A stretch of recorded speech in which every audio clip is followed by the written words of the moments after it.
This is Winnipeg Sports Talk Daily with Andrew Hustler Paterson and Michael Remis.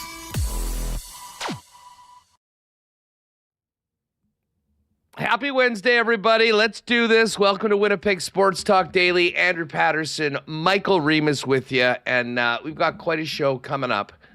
There are some things that I'm really looking forward to on today's show. I cannot wait to welcome in Brier champion Matt Dunstone to the program.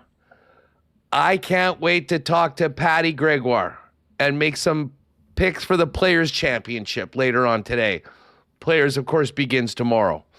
I always love talking to my good friend Murat Ates on the program. I'll be honest, I'm not looking forward to talking about that turd of a game last night at Canada Life Center. What the hell was that? I don't know, as you can tell, this has happened a few times this year, but that one just left a bad taste in my mouth. It was a weird night at the rink. I will say that. It was the après-ski night, which, they had to move from the originally scheduled date. So it was sort of fun. I mean, a bunch of people were wearing those goggles. It was a cool giveaway. They were doing the sort of techno, the dance stuff that was all about it. I guess the après-ski vibe. There was no vibe from the home team on the ice. I mean, a performance that was, there's many adjectives I could use right now. But simply, inexcusable for a team in the situation that the Jets are in, with the favors that they've been handed around the league and continue to happen on the out-of-town scoreboard, to come out with such a no-show at home, with such a great opportunity that they've been given that seemed almost impossible a month or two ago. It was, a game that there was one team that came to play that, was gearing up and looking to be a playoff team. And there's another team last night that looked like they have April 16th circled on their calendar, which is game 82 and the end of the regular season. Very, very disappointing game. We're going to get into it. Well, I'm looking forward to having Murat on. Obviously we'll get to last night's game. But I think as much as, many of us sort of like, okay, last week or so with the wins, the Tampa game, the results they've had, not necessarily maybe the way that they have played, you're starting to think that, okay, maybe we're going to be having some meaningful games down the stretch. And maybe we will have some intrigue. Hard to put too much into that, even knowing the team is still 5 points out of a playoff spot after watching the performance last night. As is with sports, though, you could win the game tomorrow night and then go in and shock everybody on Saturday with a win over the Avalanche and probably pull a bunch of people back in. But I can tell you the mood exiting the 300s last night was not of a team that still has much of a chance for the playoffs. And as I say, we'll get to it last night. There were some interesting things coming out of the 300s, too, as the frustration mounted through a game where the Jets had nothing going offensively at all. Welcome to everybody in chat. Great to see you all. A huge thanks to the sponsors that make Winnipeg Sports Talk happen each and every day. Of course, our partners at CoolBet. We're going to be diving into some odds for the Players' Championships and put together a few specials with Pat later on in the program. Of course, our friends at the Winnipeg Jets, Uptown Alley, Chud's Power Sports. We'll get the latest on the lines for Clean Line Plumbing, Heating, and Electrical. Princess Auto, the St. B Mega Millions Lottery, Rolly's Transfer and St. Vital Dental Center, Manitoba Battery, Aikens Lake Wilderness Lodge, Boston Pizza, Royal Sports, Little Brown Jug, the Health Sciences Center Fund a Need campaign, and we will get to a Why Not question of the day for Not Autocorp at Waverly and McGillivray. And, of course, want to thank Manitoba Building Trades and the Manitoba Federation of Labor. All right, let's get going. There actually is a bunch of other great stories in sports. We got Canada playing Cuba at the World Baseball Classic this afternoon. That's starting at 2, so we'll be paying attention to that. But unfortunately, Remo, as is our duty here on WST, we sort of have to talk about that game last night right off the top. Man, was that a dud. Whoa, you didn't even mention the number one story, Team USA possibly being eliminated in the WBC, which is what we want to see. But yes, the last night's Jets game, we got all hyped up, 5 points out of a playoff spot, a chance to go within 3, which is unthinkable. And losing, you can have losing, but the way that game went, getting outshot, not really having possession of the puck against an Anaheim team that you took to overtime a couple of weeks ago, that game wasn't close. I mean, to not even have a shot on goal from the top line, and it's hard to, They were horrible last I mean, night. they had a bad game, but that line has been carrying the team all year for sure. But in a game that they needed to have, not needed, but to keep this streak going here would have been great. They kind of need every game from this point on. To not have a shot from those guys, and have, Gus Nyquist lead the team in shots on goal with 3. It was very disappointing the way that game went. Outshot 20-5 in the second period, and it's kind of how the season has gone. They look pretty good. You think, okay, is this team back? Is this team here? And I think it shows you that the games they were winning against Chicago, which they really didn't have it until the end there where they tied it and won in overtime. They beat up on Vancouver twice, one of those games. 2 of them needing overtime against Vancouver. When you're up against a better, faster team that's leading the Pacific, maybe this is where the Jets' arm was a bit of a mirage, playing, again, Vancouver twice and Chicago during part of that 6-game streak. And Tampa, I mean, they lost again yesterday. They didn't show up. That wasn't Nikita Kucherov in uniform last Thursday here in Winnipeg. So, I don't know, maybe the degree of difficulty ramped up last night and the Jets couldn't match it. Yeah, I mean, I think Reddy went through the schedule. Like, outside of the Tampa game, it's been since the middle of January that the Jets beat a team that's actually in the playoffs. Now, again, you don't make your schedule. You got to take care of business, what's in front of you. And for the most part, at least in the standings, like getting 2 points, which is what it's about, they have done that. But you're exactly right. I mean, I thought that the game last Tuesday, a week ago, was dreadful. And listen, credit to them for getting their heads out of their butts in the last 10 minutes and, waking up. Cole Perfetti tied it up, and they ended up winning it in OT.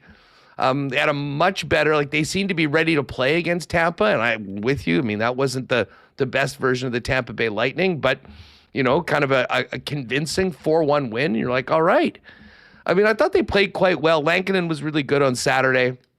But again, you're playing against the worst team in the league. You would expect to be able to win. And listen, they got 4 points against Vancouver coming out of the break. But, I mean, both games went to overtime. But, hey, I'm not going to complain. It's about winning. You got it done.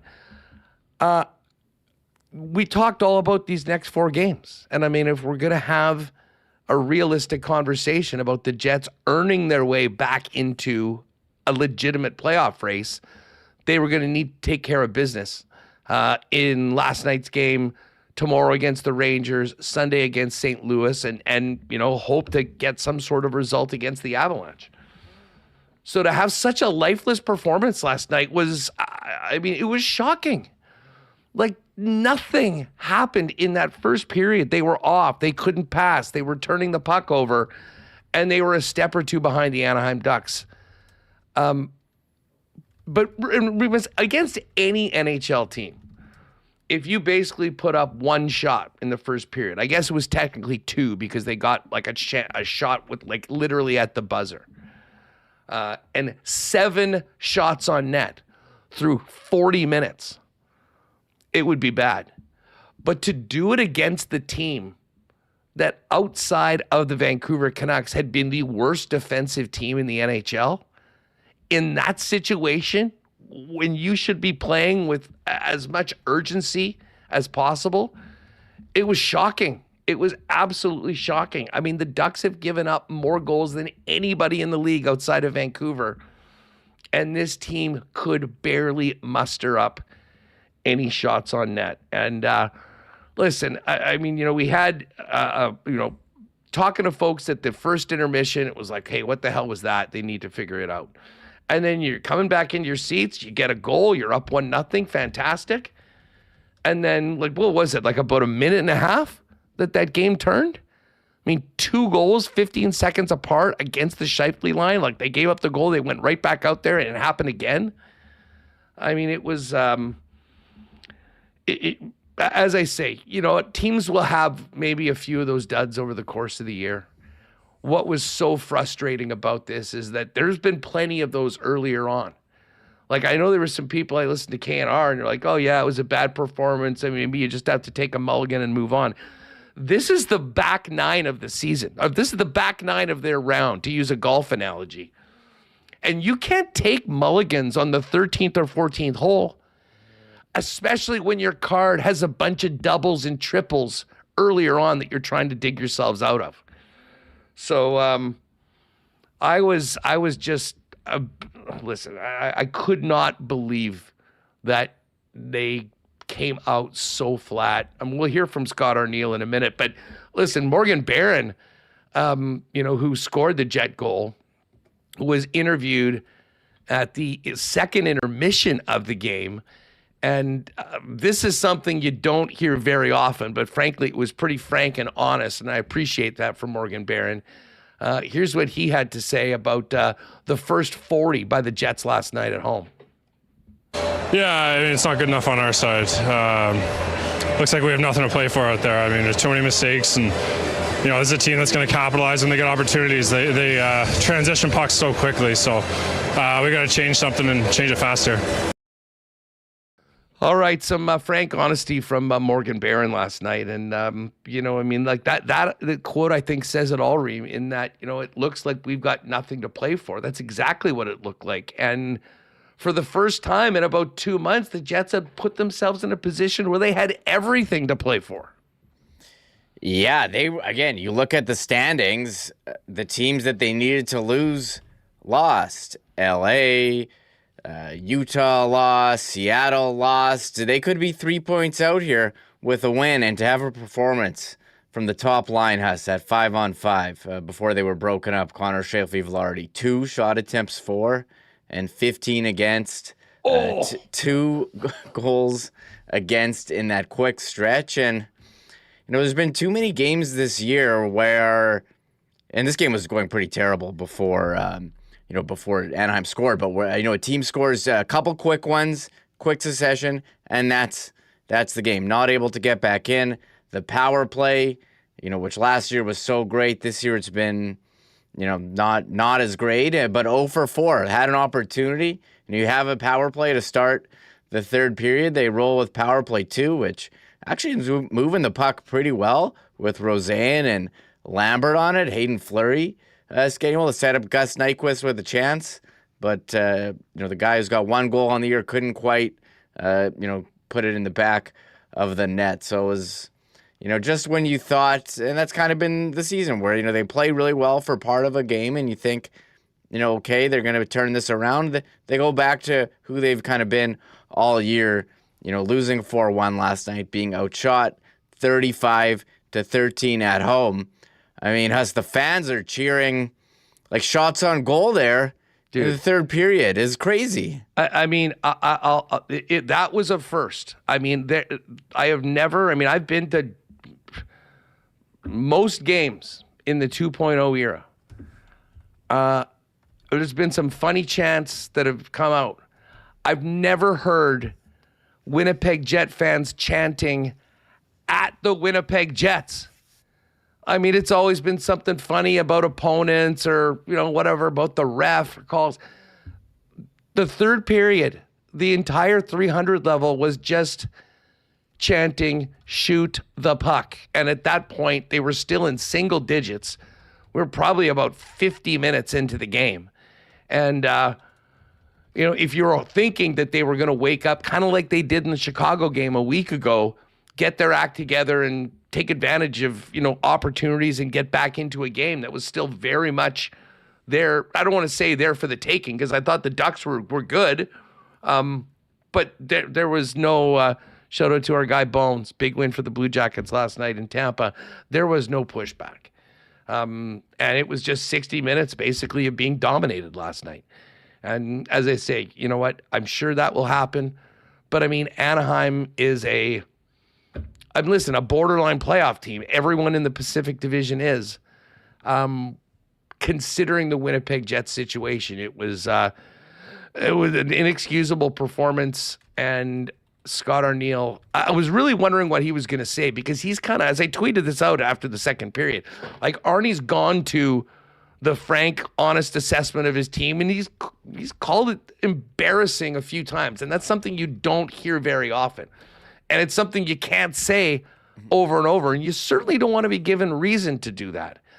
I joked that he was going to need a thesaurus to describe that one last night. But he got to the podium afterwards and didn't have a lot of good things to say about his performance. Here's Arnie in the post game on what he saw from his team. We laid a big fat egg. We didn't execute. We didn't compete on pucks. Chase the game. Chase the whole game. It was just, they had the puck most of the night, and when we did have it, we turned it over. We didn't put it down low enough in their defensive zone to make them go to work. Just fed their transition. Turnovers just inside the line or just outside the line, and we're too good of a hockey team to transition the other way. We just kind of kept feeding it. I was talking to some friends afterwards, and I'd said, despite how disappointing the season was, Reem, and the 11-game losing streak to the holidays, the one thing I'll say about that is that they never quit. I mean, they were showing up, they were playing hard, they just weren't very good, and they were finding ways to lose and making mistakes. Last night was way worse than any of the games during that. If we do a Chud's Power Sports Power Poll of the worst performances of the season of the Winnipeg Jets, this is definitely top 5, probably top 3, and could very well get votes for the worst game of the season.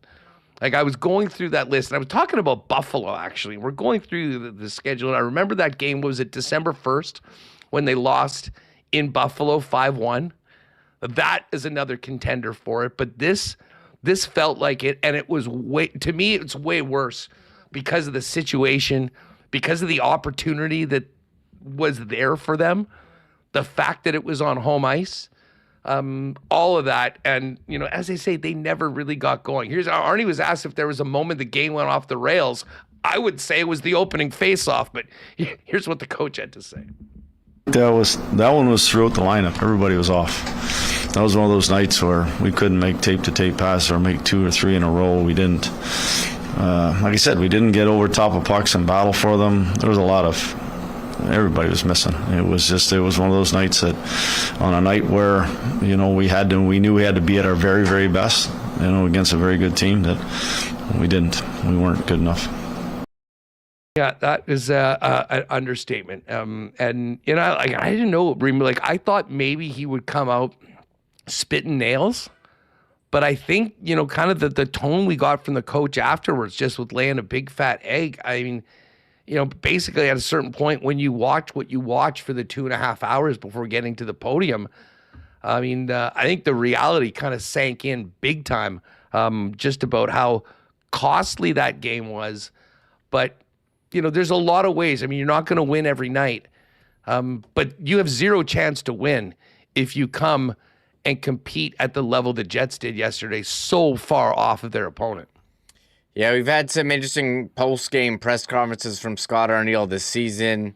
He's used the word embarrassing a lot. I was willing to bet that he was going to call this one embarrassing, but maybe it was, I don't know, reality, or you can only go to that well so many times. And he called it like it was. He said they laid an egg. I use that as the title of this this YouTube one. So I would like to thank the coach for helping me. I never know what I'm going to title these things. It's like, hey, coach, you said it here. They laid an egg against the Ducks, and you look at the 2 games against the Ducks this year. They had the one that went to overtime, but the 2 games, the Jets were not able to match the Ducks' speed, and that's kind of what we said about them all year, that they're older and slower, and you saw that from some guys tonight, and some guys who, Morgan Barron, you've really noticed his speed all year, and there were a couple of noteworthy things, honoring Josh Morrissey for, franchise leader for games played, and Morgan Barron, who's quietly had a nice season and a 4th-line role, double-digit goals here for him now. There have been some bright spots, but overall, not enough of them. Listen, Barron's been good lately, and I had time for his game last night. He didn't have much company. I think it was Nyquist. Wasn't Nyquist the number 1 Jet when it came to goals above whatever expected? I was looking at Money Puck expected goals here, and the deserve to win-o-meter, very generous 60% for Anaheim here, Huss. But expected goals, it gives you a chart here. They have Gus Nyquist as the leader of 0.57 expected goals. That's 26.76%. What he had the chance on the power play. Hayden Fleury was next. I've never seen 2 guys dominate the expected goal share for a team. Cole Koepke, Zach Rosine, and Brad Lambert, and a bunch you can't even see. That top line didn't get a shot on goal. How could they have any expected goals if you're not getting a shot from them? So Fleury got, he ended up in the net on that play. The defense, they didn't defend well. There was not a lot going well. Arnie was asked, if he's surprised at what he saw from his team, considering their situation. Yeah, very surprised. We've been, since the break, we've been pretty good, pretty competitive. Whether maybe there are spurts of, 5 minutes, 10 minutes, maybe the odd period, but where we're off, where we found our game again. We never found our game tonight. Top line, as we mentioned, not a great night at all for that group. And we did see a Velarde and Iafallo switch at one point last night, but there wasn't much happening at all. Here's Arnie on the top line getting nothing on the net. If we're going to get in, our top players have to be our top players. Said that from the beginning. But everybody else has to also play their roles, and it was throughout the lineup. The part about getting shots, we didn't have the puck. Anaheim had the puck most of the night. Chasing pretty much all night. So that's what Scott Arniel had. We mentioned Morgan Barron. He spoke at the intermission. He was rolled out afterwards as well. And he was asked why it was so hard to generate anything offensively and get shots on goal against a team that's 31st in the league in giving up goals.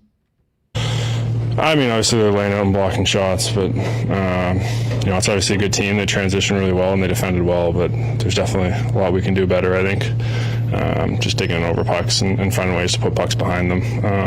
We made their life easy on them probably tonight, and they made us pay. Would you say, Morgan, maybe that everyone was a little surprised then that you guys came out the way you did, the players included, given the magnitude of these games?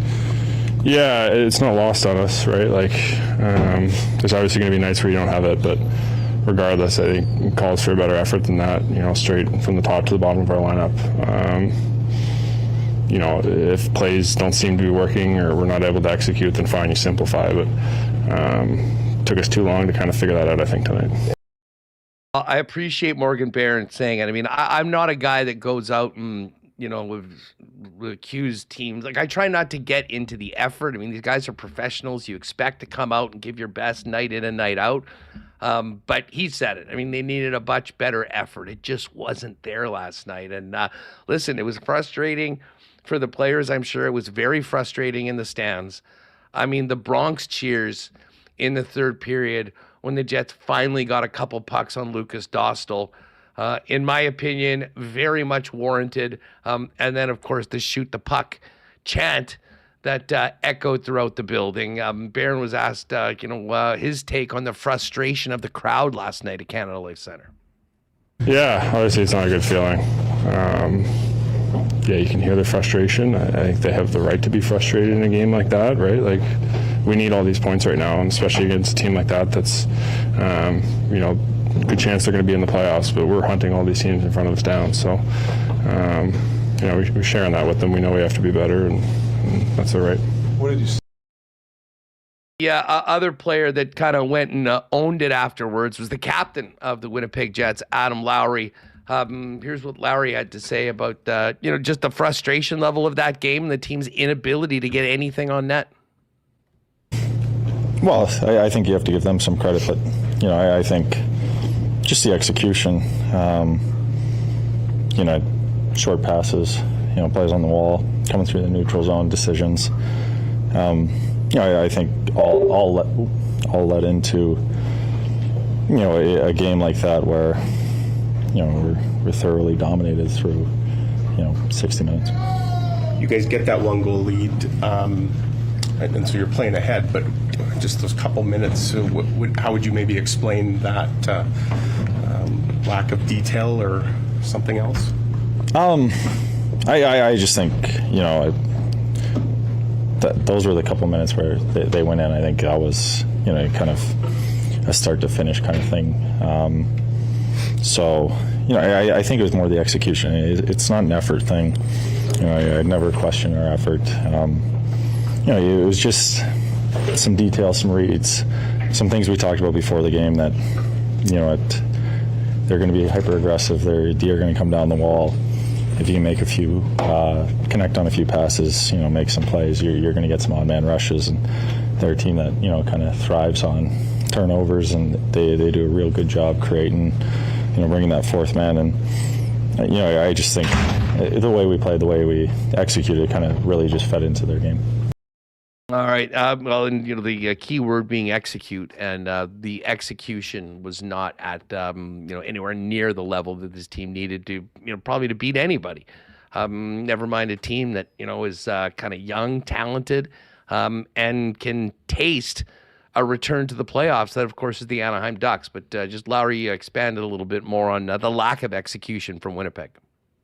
Like I said, it's the execution where if the play is made that you see, whether it's a pass, whether it's a chip, whether it's you hanging on to the puck, then the other guy that's trying to read off you is generally in a better spot than where he is. That's where I think you get some of the offsides. That's where you get some of the turnovers. That's where you get some of that swing in the neutral zone where if you're just a little off, and a guy's coming at you with speed, he can put you on roller skates and kind of make you look bad. So, I think that's where it was. We were disjointed tonight.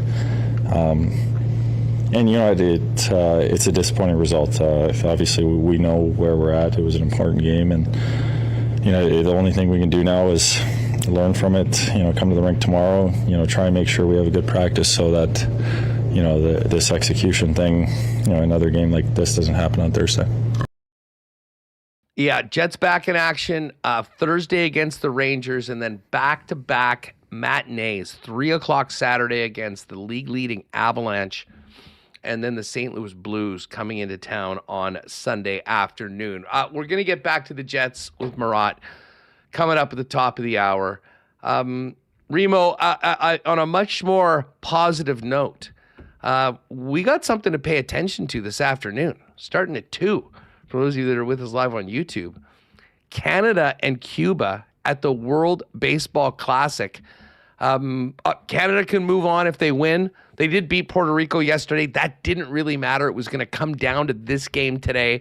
So we'll be following and pulling for Canada. But my God, dude, you texted me in the third period of the game and showed me that the Italians were up 8-0 on the U.S., and learning today that they thought that they had already clinched a playoff spot and went out and partied and celebrated as such.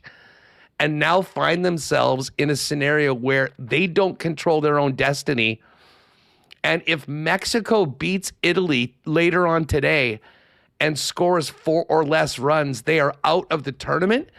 The more I think about this gaffe on Team USA's manager, coaching staff, one of the most egregious things I can remember in sports, period. But things got interesting at the WBC real fast, and it could be at the expense of the Americans. Yeah, this is awesome. This is what we wanted to see, us. USA losing at the WBC after, winning the gold medal in hockey. And it seemed like they just don't take this tournament that seriously. Yesterday, manager Mark DeRosa, who's an MLB Network analyst, was on MLB Network doing an interview saying that they had already qualified for the next round.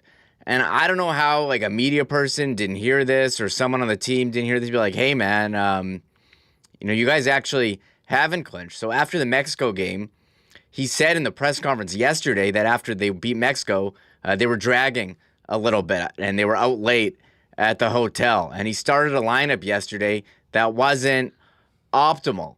And they're trying to figure out the moment where he realized they needed to win is when after he warmed up, they were down a lot and started warming up Clayton Kershaw and then switched it to Mason Miller, elite closer in MLB. So they ended up losing to Italy. And yes, now if Mexico wins and scores 4 or less runs against Italy, they will advance, and Italy will advance because of the tiebreakers, like runs allowed instead of run differential, whatever. Okay, but let me ask you this. He didn't know the rules, and they look like complete morons right now. I mean, it is so embarrassing. But you know how in soccer, like in the World Cup back in the day, or Yes. in sometimes teams would know beforehand that all they need to do is tie. And they basically would just kick the ball around. No one would do anything. I mean, terrible for the game, but both teams would advance. Yes. I can't wait to see this game because, I'm sure the Mexicans would love for Team USA to be out. Italy just wants to advance. If the Mexicans go up, say 2-3-0 early on, could we just see a bunch of guys swinging at bad pitches for the rest of the game and get the hell out at 3 or 4 zip and have the USA out of the tournament? I think so. I have seen people reference that online, saying that does happen in a World Cup, and everyone wants to see U.S. eliminated. And again, they didn't put an optimal lineup. A lot of the star players don't want to go. You had Tariq Skubal, wishy-washy. Is he in? Then he's leaving early. You're in or out, pal. And Bryce Harper's talking about, WBC is nice. Let's go to the Olympics. Hey, you got figure it out here. You're in the WBC now. All the other teams are super fired up to play, and U.S. just never seems to have it together. And they showed it more than ever by their manager not knowing the rules. And yes, I do think that both teams want to advance. I think they'll figure a way to game it. At least they should. That would be very entertaining. So Mexico and Italy gets through. Just to clarify, everybody, Italy, if they lose to Mexico, and Mexico scores 4 or less runs, both teams will go through. Yeah. So again, this isn't a matter of they're out and they're just looking to screw the United States. Both of these teams want to get through. So, if Italy wins, they win, and the USA advances. If Mexico wins and scores 5 or more runs, it's Mexico and Italy going out. It's Mexico and the U.S. But if Mexico wins and scores 4 or less runs, it's Mexico and Italy going through, and the U.S. is left holding the bag. So this is what, Pat's going to come on later on. But if you do want to, they put an exclusive together over at CoolBet. And I'm all over this. It's called the American Nightmare. Mexico to win and to score under 4.5 runs versus Italy, boosted to plus 275. I'm already on it. If you want to ride, it is in the exclusives. But we'll talk about this, Pat, later on. We got to get to our players' picks. And Murat Ates more on last night and looking ahead for the Winnipeg Jets. But coming up in just a minute, we're gonna boost the vibes around here and bring in Brier champion Matt Dunstone coming right up on WST. Hey, Bob, you hear the news? I can't listen to the news, Daryl. This is different. Oh, it's so negative. Not this time. Manitoba's got these new jobs agreements. And when the government builds things like new schools and hospitals, they'll hire Manitoba workers first. Really? Creating good jobs with union standards and more apprenticeships for Manitobans. And we'll get rid of those out-of-province license plates on job sites. Keeping our money working for Manitobans, eh? You betcha. Well, that's how it should work. I knew you'd like it. A message from Manitoba's Building Trades and Federation of Labor. Got a little chilly the last couple days when it is cold. Actually, anytime. If you're looking to go out for a great time, maybe get away from hockey, your sour taste about the Olympics, Uptown Alley, a great spot to do that. No place you'll have more fun than Uptown Alley with your gang, with 5 and 10 pin bowling, laser tag, a state-of-the-art arcade, and amazing food and beverage options. If you're just going out there to have a good time or you want to plan a group or corporate event, best place for birthday parties for kids, teens, or adults. And of course, if you want to do an event there, you basically just let them know your numbers, what activities you want to do, what you want to eat, any add-ons, and the friendly staff at Uptown will take care of all the rest. Find out more on booking your next event at Uptown Alley at 488-0000 or check them out online at uptownalley.ca. If you've got a move coming up into the spring and summer, holler at the gang over at Rolly's Transfer, a great supporter of Winnipeg Sports Talk. Of course, Rolly's is family-owned and operated for over 60 years and the most trusted name in moving in Manitoba. If you check out their website at rollys.com, top right corner, you'll click on Request an Estimate. Use that promo code WST for a special discount on moving services and moving supplies, and then let them know when and where you're moving and what needs to go, and their friendly staff will turn it around quickly with a great quote and get you locked in for the white glove treatment and service that they've been famous for now into their 7th decade. Rolly's Transfer, the most trusted name in the moving game. Find out more today and plan ahead at rollys.com. And just before we bring in Brandon, got to shout out Dr. Terry and the great people over at St. Vital Dental Center. It's not the most glamorous thing or the thing you're looking most forward to, but I can tell you it's always nice seeing the great people at St. Vital Dental Center. And they've been taking care of generations of Winnipeggers and Manitobans for all their dental needs, handling clients from 6 months to 99 plus with the full array of dental services, from cleanings and checkups to surgeries like dental implants. They do it all. Check them out online at stviteldental.ca. You can make an appointment online to pop by and see Dr. Terry and his great staff. New spot, 167 St. Anne's Road, convenient free parking right behind the building. Big thanks for the support from the St. Vital Dental Center.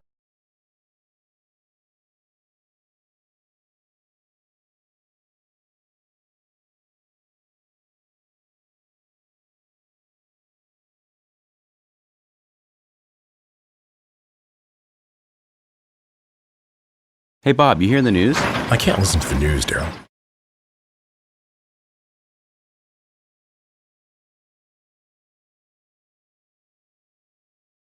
Let's lighten things up.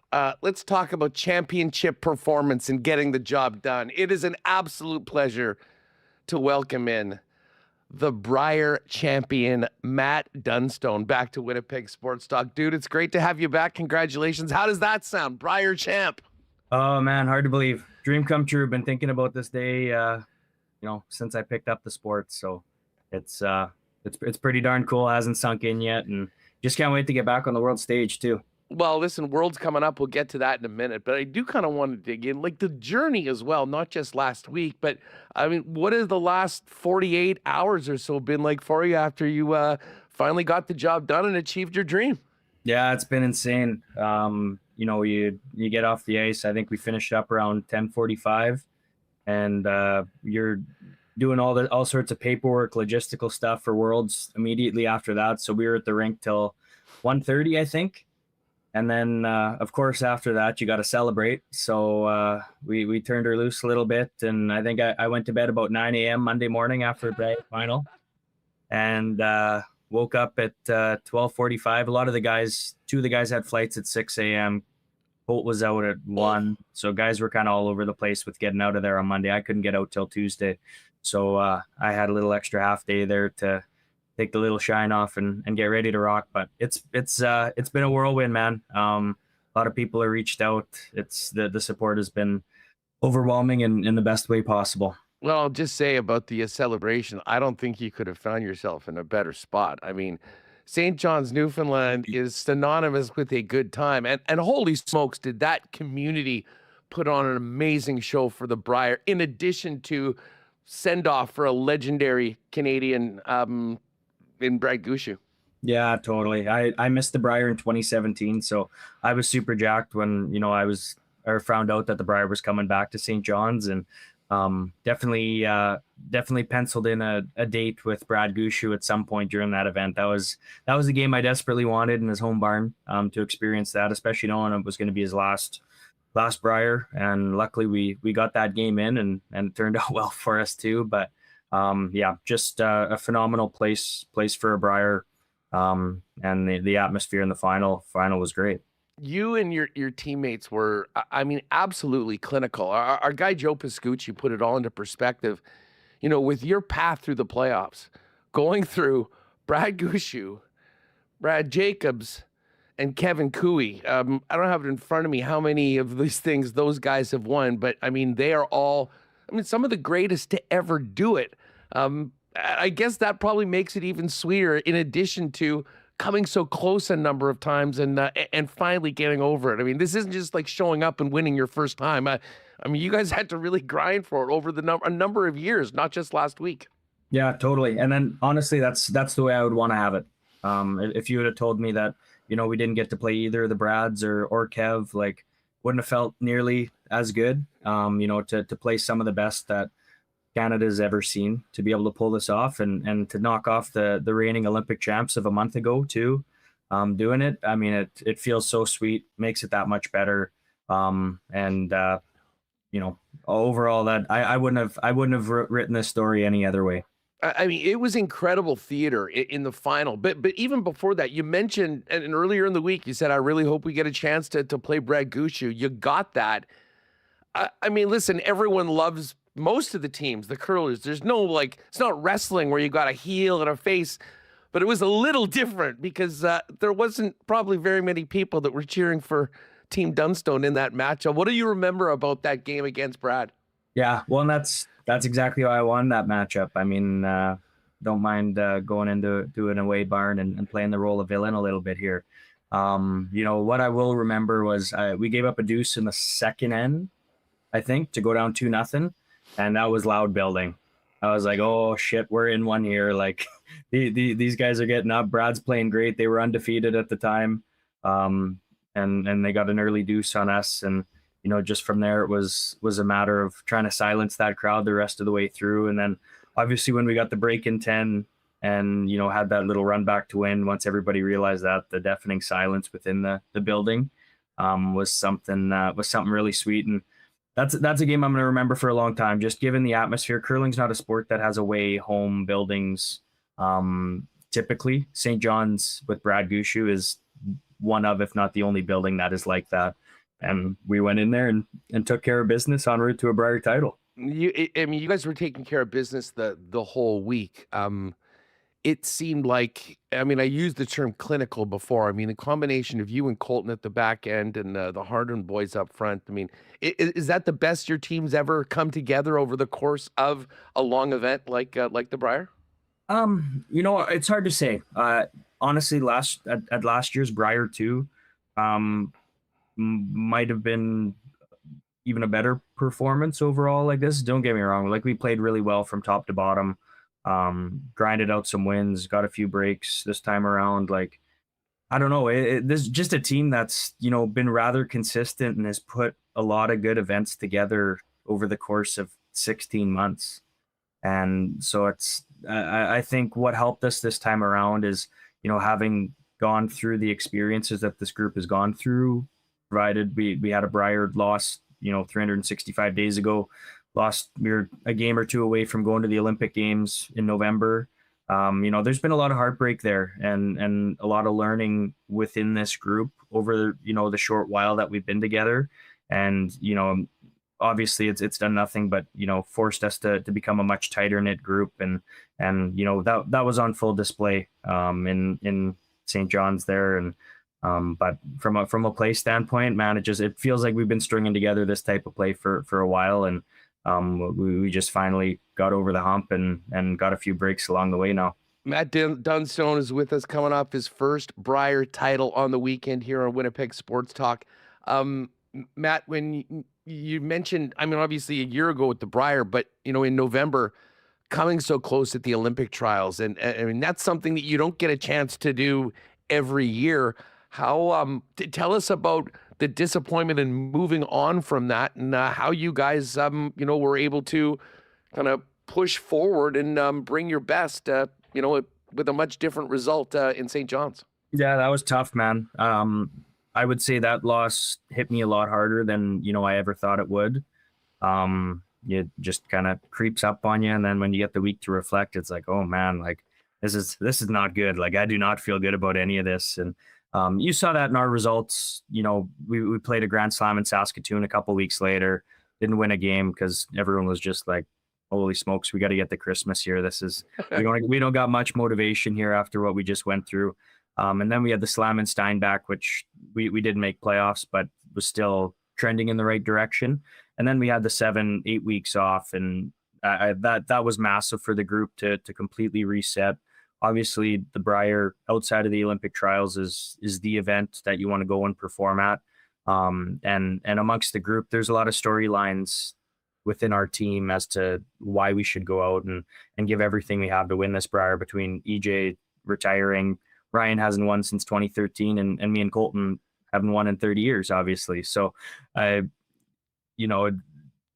time off to work on ourselves and work within our team to get us back to where we had been in the fall was a long road. It was difficult, but now it's worth it in every single way. I want to talk a little bit more about, the team you guys have. And you mentioned Colton. I mean, I first got a chance to meet and hang out with you guys, I guess it was back in Saskatoon at the previous Olympic trials. And it struck me how you guys were on the ice, but then off the ice. And I heard Colton describe you as a brother to him on the ice and off the ice. For folks that maybe aren't familiar with your background, when was the first time you played with him? And tell us about how that relationship's grown into one of the great combinations in the sport. Yeah, totally. So me and Colt first linked up 2013. He was playing with Kyle Daring at the time, and they were beating me in everything under the sun. So that was frustrating. And then Colton became available, no brainer. Grabbed him in 2013. We played our junior career together from 13 to 16. Then took a little bit of time off and finally got reunited here in 2023. And, it's such a right fit. We see the game so similarly. We have a knack for knowing what each guy is thinking and feeling. And, we just ham and egg it, and it's so effortless. And, it's something we work on. We talk a lot about too, to try and grow it. Cause, it comes a point where you need to continue to try and layer things on and do stuff better. And so, I mean, this is stuff we work on, but, just from 2013 and beyond, it's been so easy. And, I'm super pumped for him to see the type of player that he's become. He is the best shot maker in Canadian curling without any question. And that has been on full display for the last 12 to 16 months. And I'm just excited for him that the entire world gets to see that on a weekly basis now. I mean, it's high praise, but I mean, I think it's due based on what we just saw. I mean, and listen, to beat teams like Jacobs and Gushu and Kui, I mean, it takes everybody. But as the skip, knowing that you got two left, what was it like to see just the level that he was bringing consistently throughout that Brier? I imagine it had to give you a ton of confidence when you were in the hack as well. Yeah, huge boost, and ultimately makes my life a lot easier, right? He's going and making insane shots. Like he's one of the rare thirds that completely can flip a game, and he is a total difference maker at that position. And not many teams have that, and we're fortunate enough to have that. And it makes my life easy, and also puts some pressure on me, because it's like, well, you can't screw this one up when you got Colty doing what he's doing out there. But it's amazing. I'm so happy for him. He deserves this, and nobody loves and puts more into curling than Colty does. I mean, you guys have been the young guns for a while and now have really arrived. But I mean, obviously, you can't do it without that front end. And I mean, a legendary front end. The Harnan brothers, and of course EJ. Tell us about making the team and bringing those guys together on, and what it was like knowing that this was a swan song for EJ, and he's going out on top as one of the best to ever do it. Yeah, what amazing storybook ending for him, right? I mean, I think most athletes wouldn't want to go out any other way, and I think for him to be able to do it with his brother too, who they hadn't done it since 2014. So it had been a long time for them, or a long time. Sorry, 2012. It doesn't matter. Whatever it was, it's been a long time since they had won together. And EJ's obviously, he's had a hell of a cycle. He's won 3 Briers, lost 1 final, and lost a trials final. It's pretty darn good. And they're insane what they can do on the brush, and how much power and intensity that they have. They elevate this group when they do bring that. And it's been a pleasure getting to play with the two of them. I mean, back in 2013 at the Olympic trials was when they went and won that trials and got to go to the Olympics. And that's sort of watching that firsthand in the MTS Center at the time was when I decided that I wanted to pursue curling as, my thing. And, they played a major role in that, and, full circle moment, getting to play with them, getting to experience a major win. They're amazing. They're Hall of Famers, and that's been on full display for a while. And you just saw another case of it this last week. I'm sure that was a big part of the confidence that you had. I'll always remember, a few key moments and the emotion that you showed. Certainly in the final, but throughout. I mean, in the playoffs as well, getting to that point. And I was thinking, this is a guy that it could be in have some scar tissue from the close calls and the losses before. And yet it seemed like you in particular embraced the challenge, and it seemed to drive you and the team throughout it. I mean, how would you describe just your mental state going into another chance to get it done, and obviously the way that you played? Yeah, honestly, a ton of work has gone into that. It has not been easy. I've worked with coaching to help get to that point. I mean, it's tough, because that's kind of always in the back of your mind. Like, I know what this feels like at the end of the road, having it not work out, completely heartbreaking, yada, yada, yada. But I mean, the beautiful thing about sport is it owes you absolutely nothing. And if you want something, you have to go out and get it every single day. And if you aren't doing everything you can, somebody else is. And, again, the 5 or 6 year old me would have done absolutely anything to go and win a Brier, and to let a few losses along the way deter that from me trying to get what that kid would have wanted. It would have been doing a disservice to my younger self. So I mean, it's just head down and go. It's part of sport. I might never win another one. You never know, and that's, I wouldn't bet on that. Well, but I mean, that's the beauty of sport. I mean, nothing is ever guaranteed. Nothing's ever given to you. You got to appreciate every moment as it comes, and it's just head down and grind, because that's what everybody else is doing. How does this, I mean, moving forward, knowing that, whatever you want to call it, there's all the cliches, slaying the demons, finally getting on top. I mean, you guys knew you were capable of this all along. Now that you've done it, how does this help you moving forward into the Worlds, as well as, into the next 4 years, probably hoping that you can win a few more of these and then end up wearing red and white at the next Olympic Games? Yeah, I mean, again, you never know. We're gonna take care of business at the Worlds first. Hopefully go and pick up a medal and follow suit with what our Olympians did in February. That was an inspirational performance by them, and pretty excited to wear that same coat a couple months later. So I mean, we'll go take care of business there. Then we got the off season to sort out. Obviously, we got to figure out what our team looks like moving forward with a new piece coming in. And, we'll take it from there to start the new quad. But, I mean, everybody knows how big this win is for myself and my team in particular, and something that we needed to probably or hopefully jumpstart, what's to come. Well, with EJ retiring and you guys being on top of the Canadian scene, I imagine there'll be a few resumes being thrown into Team Dunstone HQ over the next little bit. After the win, I was watching it with a bunch of friends. Everyone was fired up. I looked on social media, everyone talking about it. Has it, put it this way, what's been the reaction for you like? Has it sunk in just how much, certainly your hometown, your province was invested in you guys kind of finishing the story? Yeah, it was the support was overwhelming. My phone had completely blown up more than it ever has before. I didn't expect it. I mean, I got friends and people reaching out that I haven't heard from in a decade, coming out of the woodwork, just saying we watched, and people telling me stories about where they watched, and so was crying, blah blah blah, and it's really cool to see a community, and I would expect nothing less out of Manitoba and how much they love curling and how passionate they are about curling. I shouldn't be surprised by the amount of support, but truly it was overwhelming, and very thankful for it. I imagine probably from some pretty special moments with your family, your partner as well. We saw those great shots of them, living and dying with every shot throughout the final. But in a lot of ways, I'm sure they've been doing exactly that over the last number of years leading to Sunday night.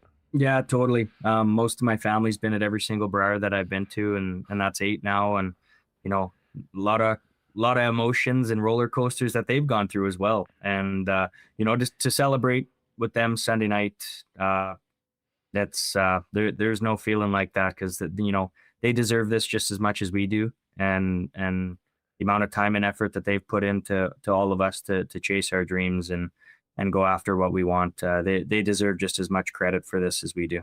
Well, you guys aren't done yet, because as part of winning the Brier, it means you're going to be representing Canada at the World Championships. Matt, tell us about heading down to Utah in a few weeks and the opportunity to hopefully get back on top of another podium. Yeah, pumped. It's been a decade since I got to represent Canada, so it feels like a lifetime. But super excited to get back there, and I think we're getting our flights booked to Salt Lake City today, and we'll be ready to rock. I think the Oilers are playing Utah on the Tuesday night when we arrive, so we might go check in a little hockey game to kick things off. Good way to get her going, and then it's back to business. I mean, we're gonna try our absolute best to keep this train rolling, and we want to go and try and get a medal for Canada at the World Championship. I mean, it's I'm excited to see a lot of familiar faces that at the Worlds that haven't been there themselves. Ross White in particular, who's been behind Bruce Mowat for a couple of years out of Scotland. So I'm excited to see Ross go and his team there and go and compete. And super pumped, man. It's it means everything.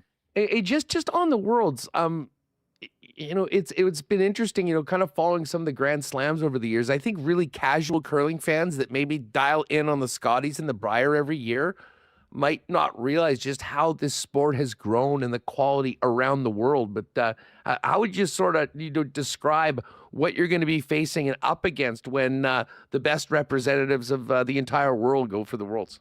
Yeah, we're totally up against it. I think there's 2 or 3 Canadian teams in the top 10 in the world right now, ranked in the top 10 in the world, and the rest of them are obviously going to be at the World Championship. So it's a stacked field. It's deep. Everybody knows that now. It also is very exciting, I think, to be in such an intense competition. Our schedule is nuts. I think they jam like 12 round robin games in 6 days or 7 days, something like that.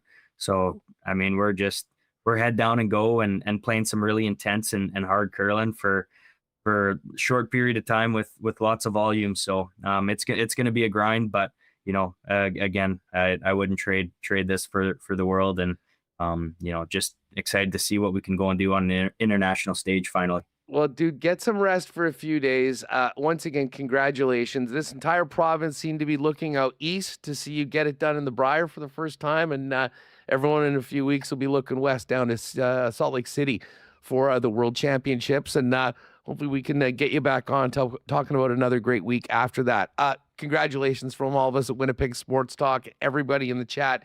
People so pumped for you guys, and looking forward to more bigger and better things for Team Dunstone in the short and long term, Matt. Thanks, man. Really appreciate it. Good, great stuff. There's Matt Dunstone, Brier champion for 2026 on Winnipeg Sports Talk. I do want to thank our friends at Princess Auto for their wonderful support of WST. Won't be too long before we're back at Princess Auto Stadium cheering on the Bombers. In the meantime, Princess Auto serving Canadians coast to coast with the best deals on the most unique assortment of tools and equipment around. Everything you need to complete the projects on your list or start something new waiting for you at Princess Auto. So pop by and see them, Panet Road, Portage Avenue West, out in Brandon, or you can shop online 24/7, 365 over at princessauto.com. The snowmobile season continues to be an amazing one. A little more snow last night, and a lot of people will be hitting the trails on the weekend. Our pals at Chud's Power Sports are dominating the snowmobile season, and right now they have just started the Polaris 2027 Snow Check program up at Chud's in Gimli at the corner of Highway 8 and 231. It's for pre-ordering the new snowmobile models for next year. If you pre-order, you get the best deal of the year on the new models, plus an extra 2-year warranty for a total of 3 years instead of just the normal 1 year, $250 in free accessories, and the golden ticket, which will give them $1,000 off the 2028 Snow Check if they want to trade up to 27. It runs now until March 13th. The header is running on the website at chudspowersports.com. So get on over to that, and while you're at it, you can start thinking about spring with bikes and ATVs and RVs, because Chud's has it all. The Power Sports Superstore in Manitoba for over 80 years. Got to thank Donnie and the gang at Manitoba Battery. Continue to get just always getting great comments from our listeners and customers that have found Manitoba Battery through WST. Shopping local, beating the pants off the big box stores and really anywhere else you're going to get batteries. And of course, the best in service. They'll put it in for you. They'll give you a free battery test if you're wondering if you need a new one. And right now, you want to get through this winter for car and truck batteries. But as we get into boats and ATVs and, of course, sleds, Manitoba Battery has it all. 2 Winnipeg locations, Logan Avenue, Dovercourt Drive out on the south side. And, of course, you can also order online. They do deliver anywhere inside the perimeter of the city of Winnipeg. You can order online today at manitobabattery.com. Online, they do deliver anywhere inside the perimeter. Pat Gregor is going to join us a little later on. We'll talk about the blow up of the Max Crosby trade, as well as some golf talk and some picks for the players a little bit later on. But it's time to get back to the Jets. And last night, whether you like it or not, people, Murat's about to join us. This segment is a presentation of GMC. Truck Month is on now at GMC. If you want something reliable, tough, and ready for whatever the schedule throws at you, that's the 26 Sierra 1500 Pro Graphite Crew Cab in a nutshell. And it can be yours for 0% financing for 72 months with a factory 2-inch lift, off-road suspension, and a 5.3-liter V8. This is one ready for anything truck. Don't miss out. Get to your local GMC dealer and take advantage of Truck Month before it ends. Murat Ates of The Athletic joins us now. Murat, what is going on? Great to have you back on the program. What did we watch last night? I mean, you watched a playoff caliber hockey team play against a non-playoff caliber hockey team.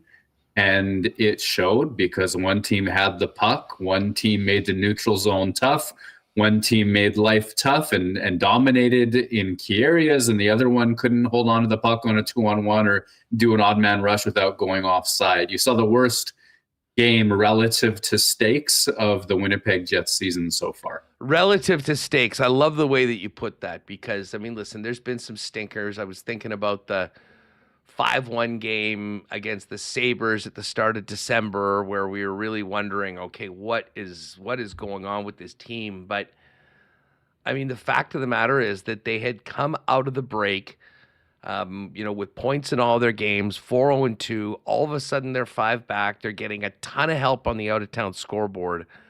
And whether it was real or not, you could convince yourself that they were right back in it. there wasn't a single thing about that performance last night that would indicate that anybody on that team believed that they're right back in it. Unless that's what happens when they start to believe their own headlines, right? Like, it seems there's something to be said for that, I think. It's possible. And you have in the morning on Monday, Mark Scheifele is announced as the, as the first star of the week in the NHL, just lit up the league. Winnipeg gets points in all of its games. And then you have Mark Scheifele, and I'm picking on one guy in this example. I got time for all of them, don't worry. Where he's making giveaways and then not back checking in the third period to give up the puck on a 3-on-2. He doesn't even try to get above his guy. Second period, he's got a breakout attempt with one hand on his stick that turns into a turnover. You can go down the list, but he's the one that played so well last week and had so many points and was highlighted, and then had such a poor game. And as Winnipeg star players go, so often they go as well, especially this season. So it kind of, like, I do wonder if they kind of got a little carried away with their own headlines. It's more than that, though, and they clearly didn't deliver. It should be an embarrassing game, and I think I've heard them use that word already. Yeah, well, that's the thing. I mean, you can only go to that well so many times, and I mean, Arnie has hit that note a few times, and I didn't know whether he was going to be spitting nails or just at a loss for words last night. Was probably a little bit more towards the latter. But I mean, from top to bottom, I wouldn't say I had some time for Morgan Barron's game in the fourth line last night. But I mean, listen, for a team that has been really carried by its top line, the top line was, I mean, that had to be one of their worst games of the entire season. I mean, by any measure. I mean, you mentioned, some of the details and just the commitment to putting forth a professional performance that wasn't there. And we can talk about execution, and sometimes sometimes it's phenomenal and it's great, and, it's just natural, and in some games it won't be well. But it didn't seem like there was any drive, desire for that team to get themselves back into the game. I mean, listen, a week ago we saw that game against the Chicago Blackhawks. Terrible team.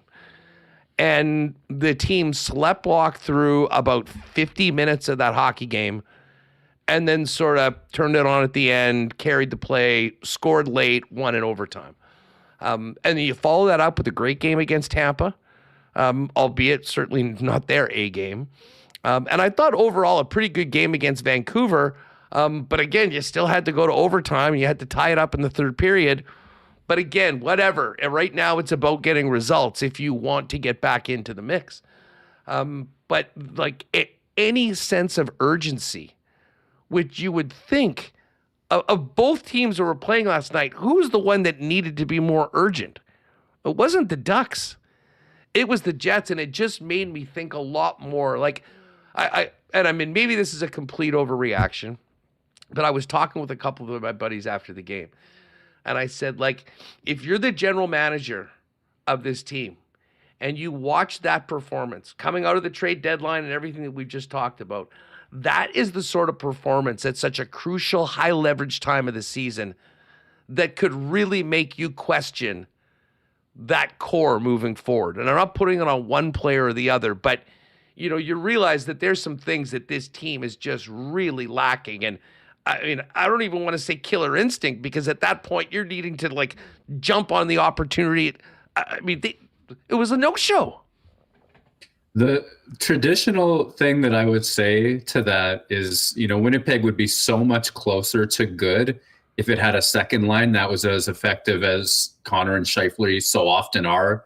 It would be better if it had a second D pairing or a right-handed version of Josh Morrissey and all of that down the line. Like a lot of the guys that we point fingers at, if you had another one of them, you'd be happier than if you didn't have them at all. But specifically last night, 0 shots from Kyle Connor, Mark Scheifele, Gabriel Velarde, Adam Lowry, Josh Morrissey. Those are your men with letters, your captain, your 2 alternates, and your most expensive players.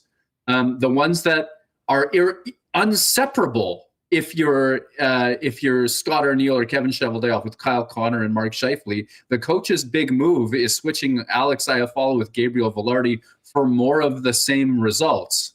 And when you talk about the core, well, if Connor and Scheifele are so glued at the hip, it must be because they're driving results, right? Well, over their last 20 games, they've been outscored 17-12 at 5-on-5. The dynamic duo is getting beat. Last night, again, on the top line is on for goals against, and they're not delivering results defensively.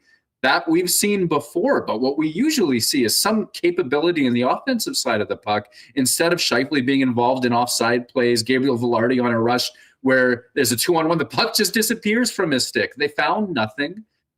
They sort of went off on their own program and didn't deliver. And that's the part of last night where I see your point. You say, if these guys, Kyle Connor and Mark Scheifele, the two highest paid forwards, $20.5 million between them next season, play together. So they're playing with the best players and deliver that game in a must-win scenario. They've been outscored for 20 games and over the course of the last 20 games or so. They're only +3 together on the season. They play more together than every other forward duo in the National Hockey League and almost every defense partnership in the National Hockey League. There's only 2 defense pairs at 5-on-5 that have played more than those two guys have together. Well, surely they must be so good that they are driving incredible results as part of your core, and that's why you've doubled down on them and given them each other for line mates. Gabriel Velarde, they always play Josh Morrissey behind them.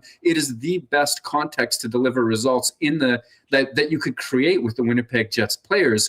They must be dominating, right? Well, you saw it last night. They're not dominating. And even when they score, they're not dominating defensively. Last night, not even a shot, and the defense wasn't there either. It was not an answer at a time that there were a lot of questions. You'll get a kick out of this. So in between periods, I'm sitting down with a few guys up in the 300s, and I didn't really want to get into the splitting up Scheifele conversation, but it sort of came up, and my friend Zolt's going like, well, he's sort of looking at like a reason why it would be so steadfast and almost permanent. And he was looking for other examples, and he's like, well, I guess the Sedins always played together. But then again, they were twins. I mean, at this point, that's almost the only comparable you can make to what's going on with those two. And then when it doesn't go well, there just hasn't been anything really to back it up. So, I mean, as I said, we can go through what they weren't doing, which was getting shots. We can talk about the frustration of the crowd. First ever chant directed at the home team in 2.0 history. I mean, there's been a lot of funny ones. It's never been at the home team when we saw it last night, and it was just sort of a weird one. So where do we stand today? I mean, like, I have heard some people going, well, it's not that big of a deal because everyone else lost and there's still just 5 back. I disagree with that wholeheartedly. You need to realize that you're not just chasing Seattle. I mean, now Seattle has company, and that playoff race that has the Sharks and the Kings and now the Predators, like, they're in a group and there's a gap. And then there's the Winnipeg Jets. And to think about catching one of the teams, sure, that could happen. Catching and staying ahead of all of those teams is a far, far greater mathematical equation to try to compute. Yeah, I think that's something that gets lost in a lot of the oversimplification of the playoff chase is like, well, hey, totally reasonable to pass Seattle. And as a matter of fact, 5 points, you could do that in a homestand. If Winnipeg goes clean through the rest of their 4 games on this homestand and Seattle loses a couple, you can catch a team that way. But Winnipeg needs 4 teams to play at that level. They need some miracles on the out-of-town scoreboard consistently. There's even an argument to be made, Huss, that, you look at goal differential, you look at quality on paper. Winnipeg should be, especially with Connor Hellebuck in net, they should be the best of this group of teams, or at least capable of playing to the best level of these teams chasing.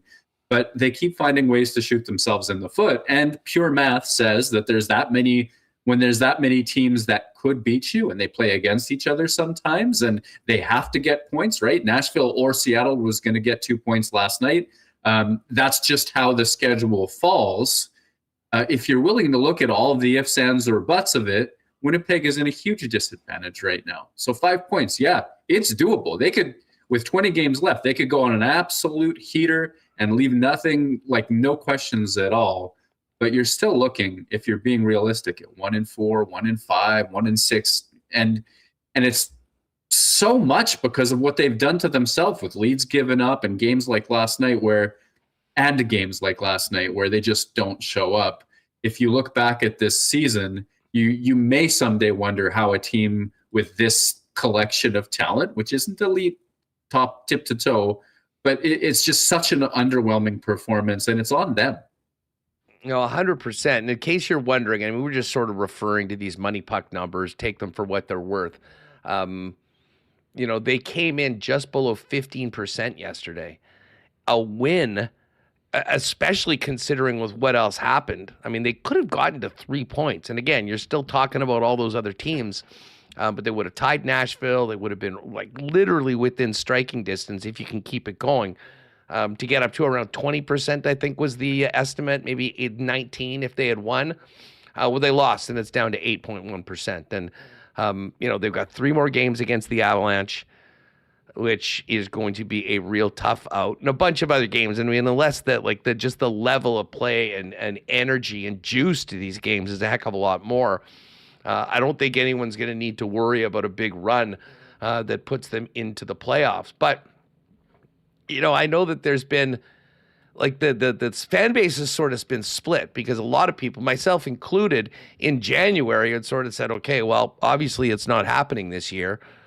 And then you go from 11 points to 5 points out in basically a week and a half, and you're going like hold on a second, are we maybe on the verge of seeing something crazy and a lot of fun? That was sort of just a wet blanket on all of that last night. And when I look at the standings right now, there's a couple key teams in the race to the bottom that are doing a great job of it. The Toronto Maple Leafs being one of them. And the Toronto and Florida are really key teams because one of them has traded their pick and it's top 5 protected. That's Toronto. They've lost 8 in a row. And the Panthers need to get their pick into the bottom 10 so that they can use their pick and it pushes down. But I mean, other than that, there's sort of been a group of 6 at the bottom. Vancouver, clearly the worst team in the league. Count them in for 32nd. But Calgary, Chicago, the Rangers, the Blues, who had won 4 in a row before losing yesterday, and the Jets were part of that group. And it seemed like the Jets had come to the top of that bottom 6. And we were on the verge of graduating into that next group that was actually talking playoffs. But to me, last night was, and again, it doesn't look that way in the standings, but it felt like a bit of a death knell to any momentum that they had. Because let's face it, if this is going to happen, we're talking about the final 20 games. I mean, you need to consistently do this. It's not win a couple and then, take a night off. And that's why that one was so devastating. And I think you see Nashville win, San Jose, LA. We're going to start looking at a couple of those East teams potentially getting into that mix. And unfortunately, it's probably going to be a lot of draft lottery sims as opposed to looking around the league at who's winning and losing when it comes to the playoff line. I mean, 100%. And when you go from 11 points to 5 and that belief begins, like that, I understand the hope is there, but remember that part of that was 2 overtime wins against the 32nd place Vancouver Canucks that you're just referencing as clearly the worst team in the league. An overtime win against the 30th place Chicago Blackhawks, right? Like, this is a run built off of beating the absolute worst group of teams in the NHL. Credit that they beat Tampa Bay, but like you said, that was one of Tampa Bay's worst games as well. So if you're a fan right now, my guess is that there's a little element of it's the hope that kills you, that they've given a reason to believe by getting within striking distance But a lot of that has been based off of what I perceive as a mirage in terms of their quality of play. They started to look quicker, and then this has happened. I'm talking to people in the NHL who say, hey, you got to get one of the 7 worst picks. And as long as 7 best picks, I should say, but, land that poorly, that's how you're going to get a top prospect in this draft. And that's I think, going to be a growing part of this conversation, because very soon we're going to find out that this stretch run is about next season. And I think for a lot of people, they thought that wasn't the way that it was going to go based on the last week or so. We're there now. And now we got to talk about habits. We got to talk about jobs. We got to talk about shift length and core and how can you win with that core. And we got to talk about a draft pick, and maybe Winnipeg's lucky to be as bad as they are right now, but at least there's that draft pick. Well, what if they play their way out of it? This is not a fun conversation to have. And if you're a Jets fan thinking about how you felt heading into the season, I understand the angst at Canada Life Center last night. Yeah, no, I mean, listen, I think, and I mean, whatever for the fans are thinking, I mean, fans will fan. We don't call the shots, and we don't make the decisions for the hockey club. And I do believe that sort of like with the Montreal game going into the break, I think management knew what the story was. And to be honest, I mean, we saw that play out last week at the trade deadline, despite the fact that the team had some results. And of course, you had that game against Tampa. They still went and made that move. Last night was an exclamation mark on that, I think, to Kevin Cheveldayoff. So let's look ahead, Murat. I mean, the team's going to play these games. I mean, the guys out there, I mean, they'll hopefully have a much more professional performance, whether they win or lose. But we're talking about 19 games left in a season that highly likely is not going to result in the playoffs. So what can the Winnipeg Jets get out of these final games to be the best big picture for the organization? Which brings me to Brad Lambert, which brings me to Sasha Rosine, how things are going on. Like, let's specifically talk about those guys and how the forward group is set up right now. We can get to defense in a second. What makes the most sense for the Winnipeg Jets, whether it's next game, the following game, but for a good block of these final, 19 games, how can they make the most of the rest of the stretch here up until the 16th of April? Yeah, I think that the young players are the ones that you look to in this situation, and Isaac Rosén would be number one in that group for me. I think he's in a tier above Brad Lambert based on the last couple of years of professional hockey in the AHL and NHL. I think Rosén is a player who still has flaws. Certainly he does. There are times where he tries to make plays in the offensive zone with his hands instead of keeping his feet moving. They're heading into the season where concerns he was a quad A player and maybe compete wasn't always there. But that's an area of growth for him over the course of his AHL season. I'm told people who were very close to his game in the AHL saw growth in that department. And you see that he's getting a little bit closer to making a difference for the Winnipeg Jets. Even in the couple of games he's played, there have been moments in the offensive zone. There have been moments where he's turned on the Jets a little bit. I don't know that his speed is Kyle Connor-esque or Nikolai Ehlers-esque to think of a number 27 in recent past, but at least it's a strength for him. You can see how he's going to generate offense in the NHL. You can see him trying to make plays in the middle of the ice, and there have been some good moments for him. What you want if you're Winnipeg is to keep putting him in situation to have those moments, accept that sometimes it's not going to work out so well, but keep pushing and keep him in that middle six sort of role, maybe playing with some skill every now and again, keep those minutes coming. For Brad Lambert, it's his job to prove that he deserves that chance that Rosén deserves right now. I'm still waiting for a blueprint for Brad Lambert to get into the middle of the ice against NHL opponents. The speed is incredible, absolutely incredible. Like at practice, it is actually a joy to watch the guy skate. And I think that pro defenders are having a relatively easy time keeping him to the outside. And that's not just at the NHL level. So that's an area of growth for that player. It would take minutes, I think. That would help if you're Winnipeg, but I think that it's incumbent on the player too to keep your feet moving at all times, keep looking for ways to get into the middle. And you do see moments from Lambert as well. I just think he's a little further back. Murat, while we're talking about these young players, I have to ask you, and maybe this is kind of a bigger conversation once we're done the day-to-day of the regular season grind in the 82 games. But how, when we look at the Moose's last couple seasons, the team overall is doing a heck of a lot better. But man, you look at the lack of offense on that team. Like, it was great they won on the weekend. Well, it was 1-0.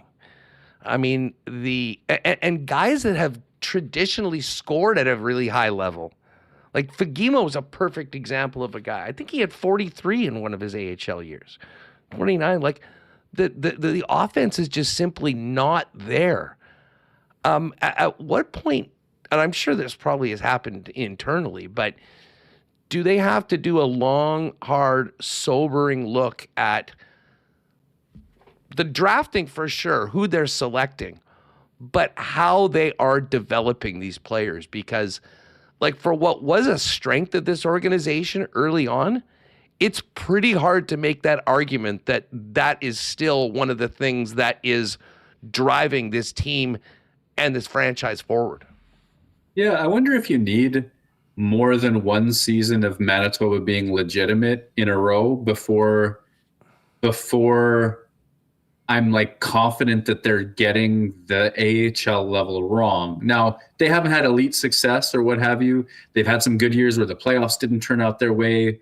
But last year was so miserable for the Moose, and this year's so much more legitimate that I'm kind of waiting for the payoff to be a season or two delayed from that. I don't know if that's rational or the truth, but that's kind of the perspective that I take from it. Like, I remember a day when David Gustafsson was a number one center for the Moose, and you got all situations, power play, PK, etc. Cole Perfetti was a big minutes player for a brief period of time there as well. And I'm like, Cole Perfetti has made the NHL in a top 6 role, and he's still growing. David Gustafsson has sort of lost favor, but I still see him as a depth NHL player. Like, the minutes were there, so okay, then you want to go get the AHL level talent. Like, Walker Dewars had a really productive year. Fagemo was a good bet for them as well. And you want those two things to intermingle for a long enough period of time that, the Braden Yeagers, Brad Lamberts, Nikita Chibrikovs, Colby Barlow's, Jacob Julians of the world can benefit from it.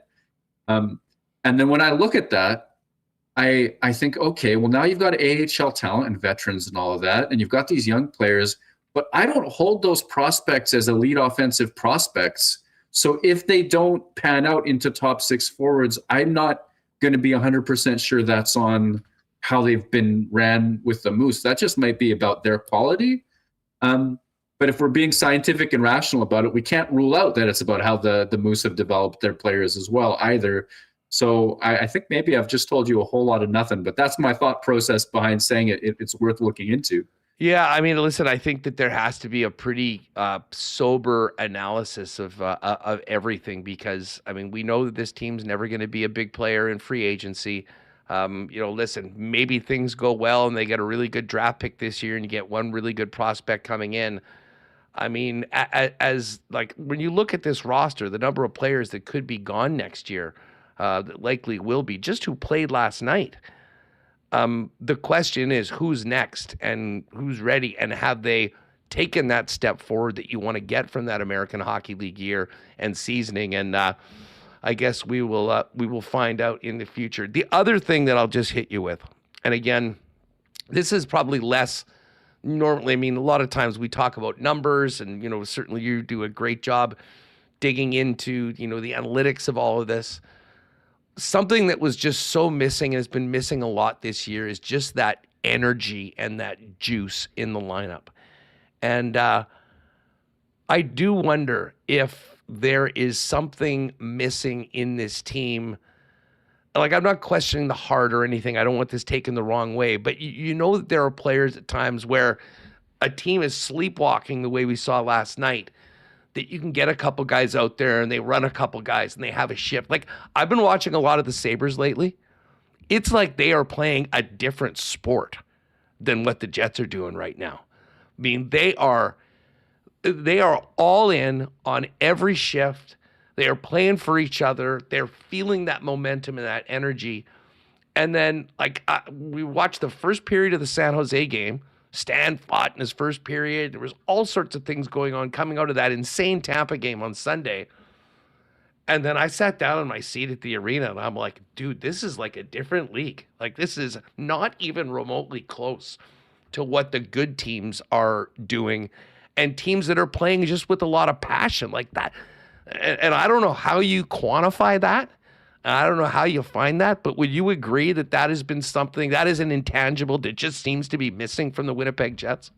Well, I think a big part of a team sport with the combination of skill and violence as hockey is that you want people to feel bought in. You want people to feel like they're a part of it. You want people to feel like they have value. What they do is appreciated. That's why a big shot block gets cheered and gets the stick taps. That's why fights just fire people up emotionally, even if that same player isn't helping you necessarily win the game. That emotional business that drags people into the game, I think that has value to a certain degree.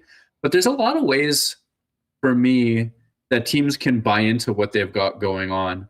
And one thing that was like a perfect storm to hurt Winnipeg in this regard this season, for me, was the fact that they were a one-line team. And like, we've done the, okay, split them up stuff. Forget about that for a second. There was a moment where Kyle Connor, Mark Scheifele, and Gabriel Velarde scored half of Winnipeg's goals, and nothing was happening in the second, third, or fourth lines, right? Well, if you're the coach and you want to win a game, the answer then is more of the top line. You see them taking minute-long shifts regularly. So now you've got second and third liners who are getting their shifts a little bit shafted by virtue of bad line changes. You see a double standard because if they don't back check and they give up a goal, well, the coach still needs them to score.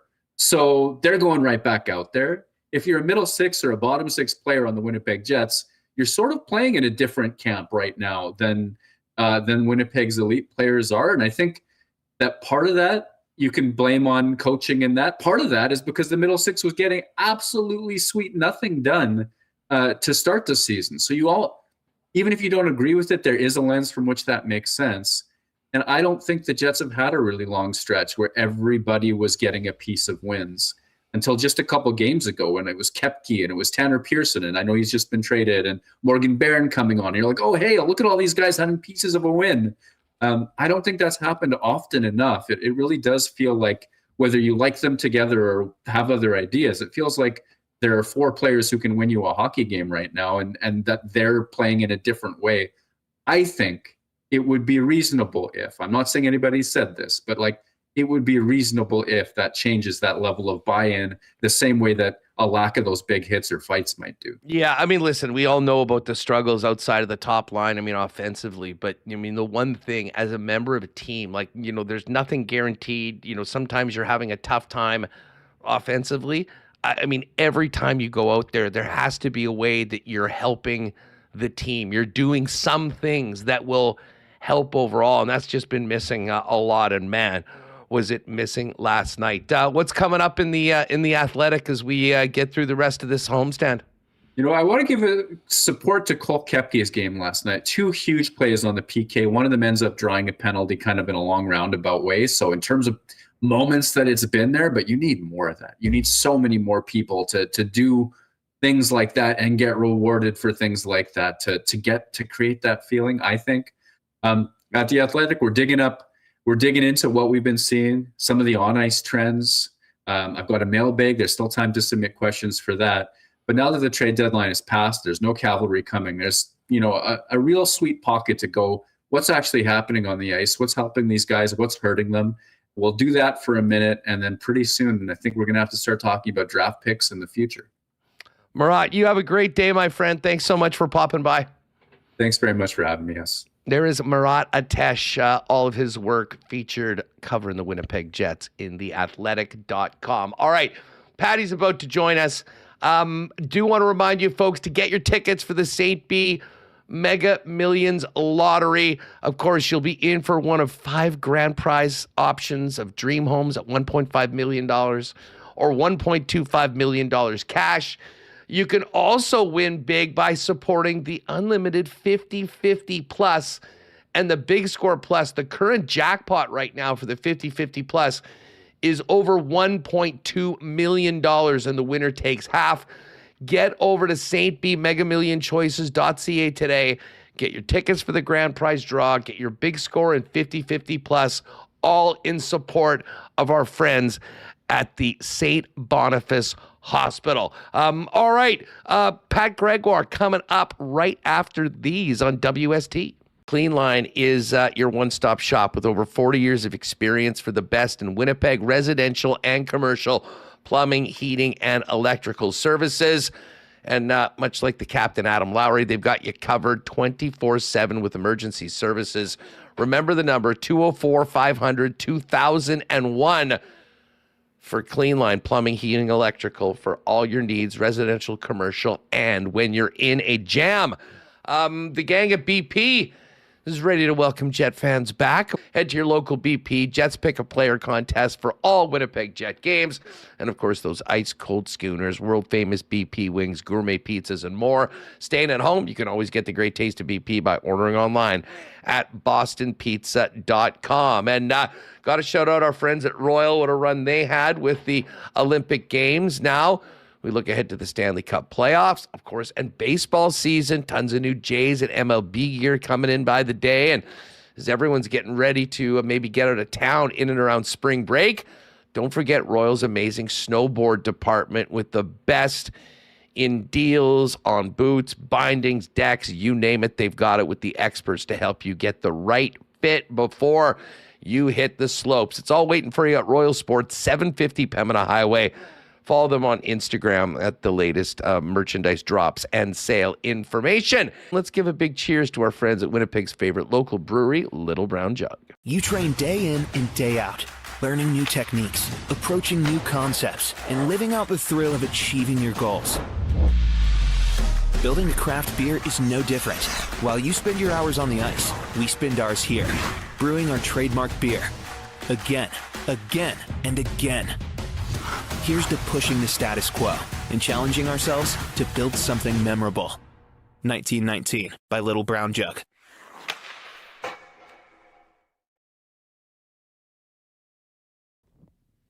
All right, the Players begins tomorrow. We got to talk a little golf and a little NFL. Let's welcome in my man from coolbet.com, the one and only Pat Gregoire. P. Greggy, what is up? How are you doing, my man?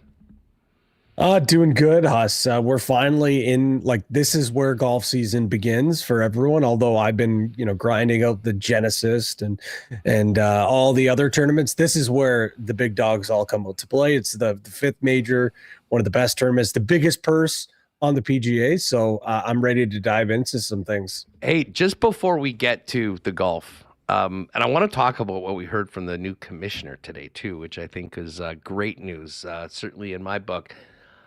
Quickly to the NFL. What the hell happened? Did the Baltimore Ravens just get cold feet on trading these picks?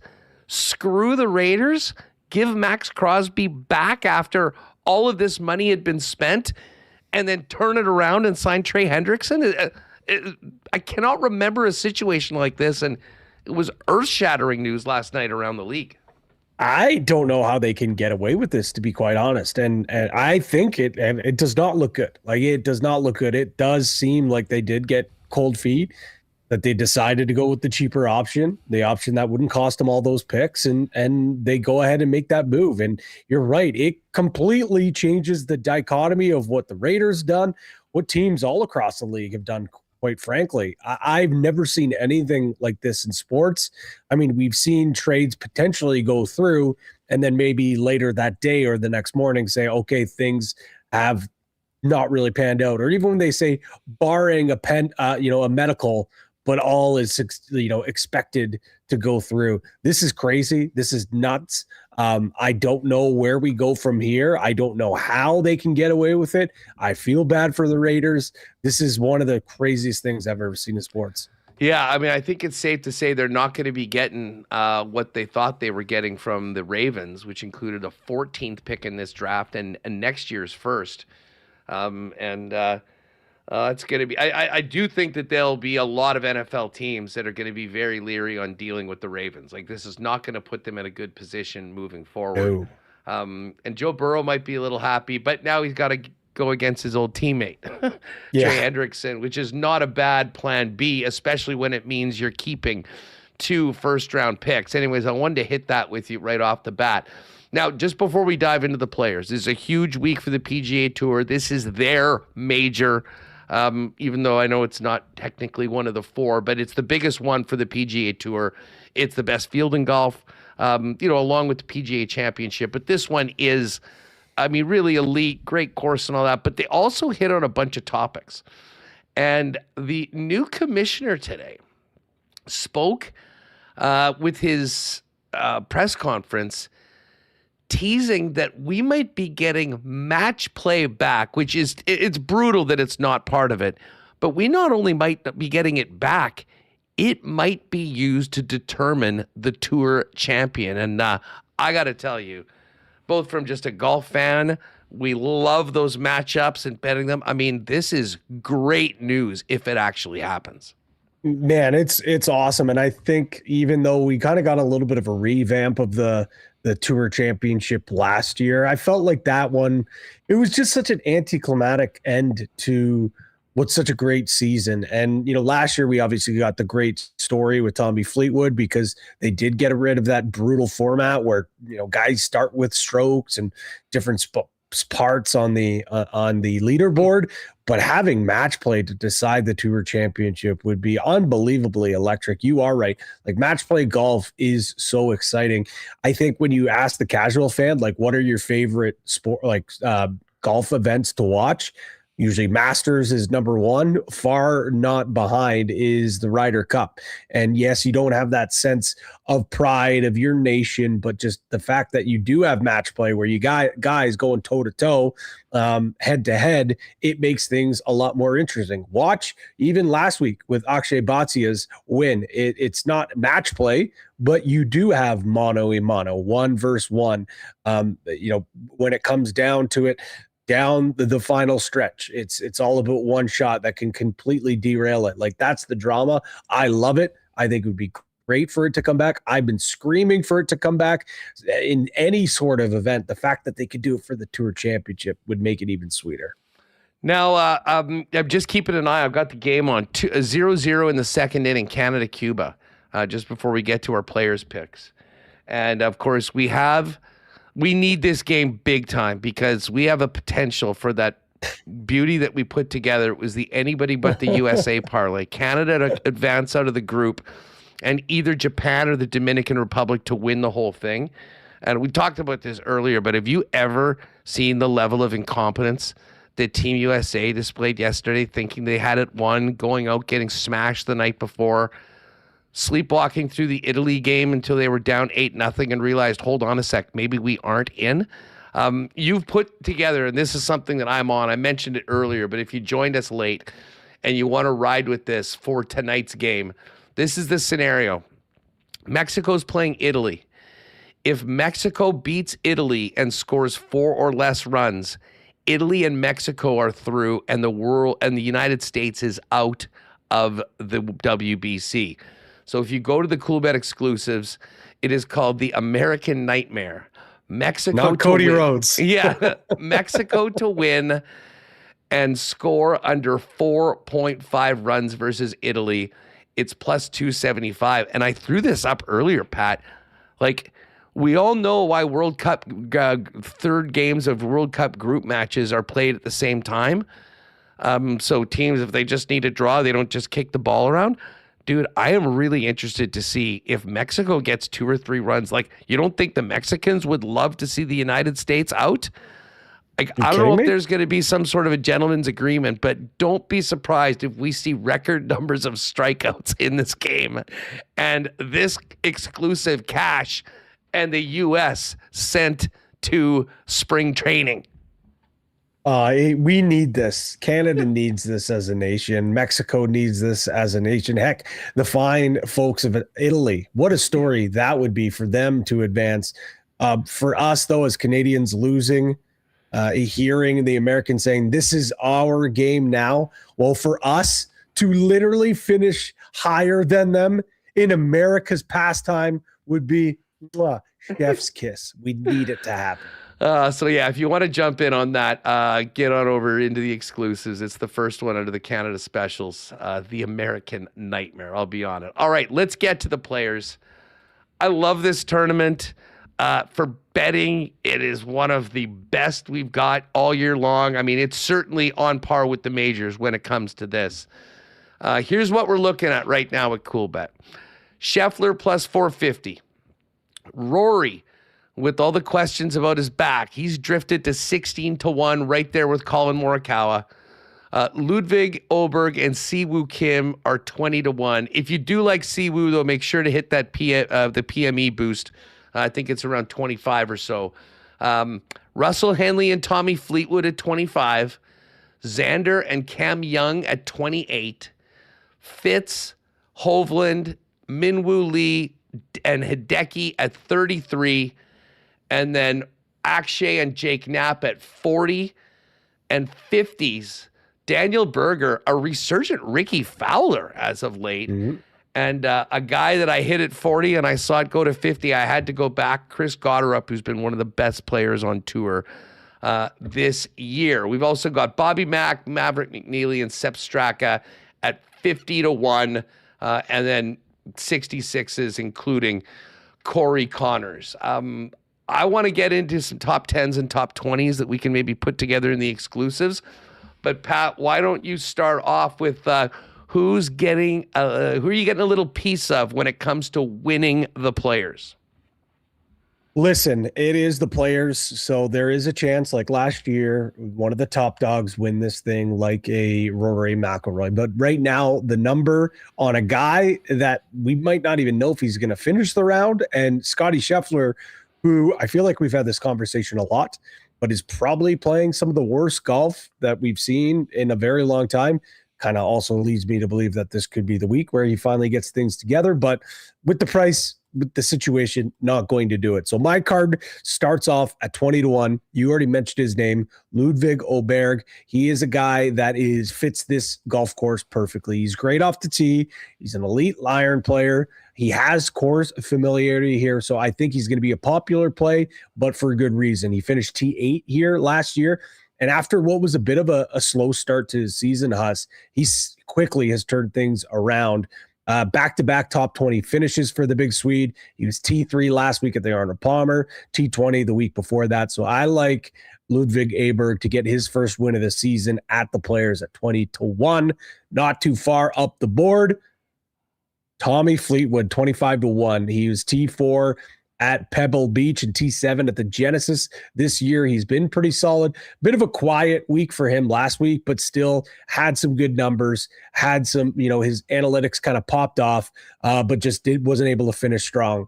He's made the cut in 4 straight starts at the players, had a T14 last year, a T5 in 2019. So this is a course that he's played well at. And I think he's a guy that, is just rounding into range right now. My third pick, Sepp Straka, 40-1.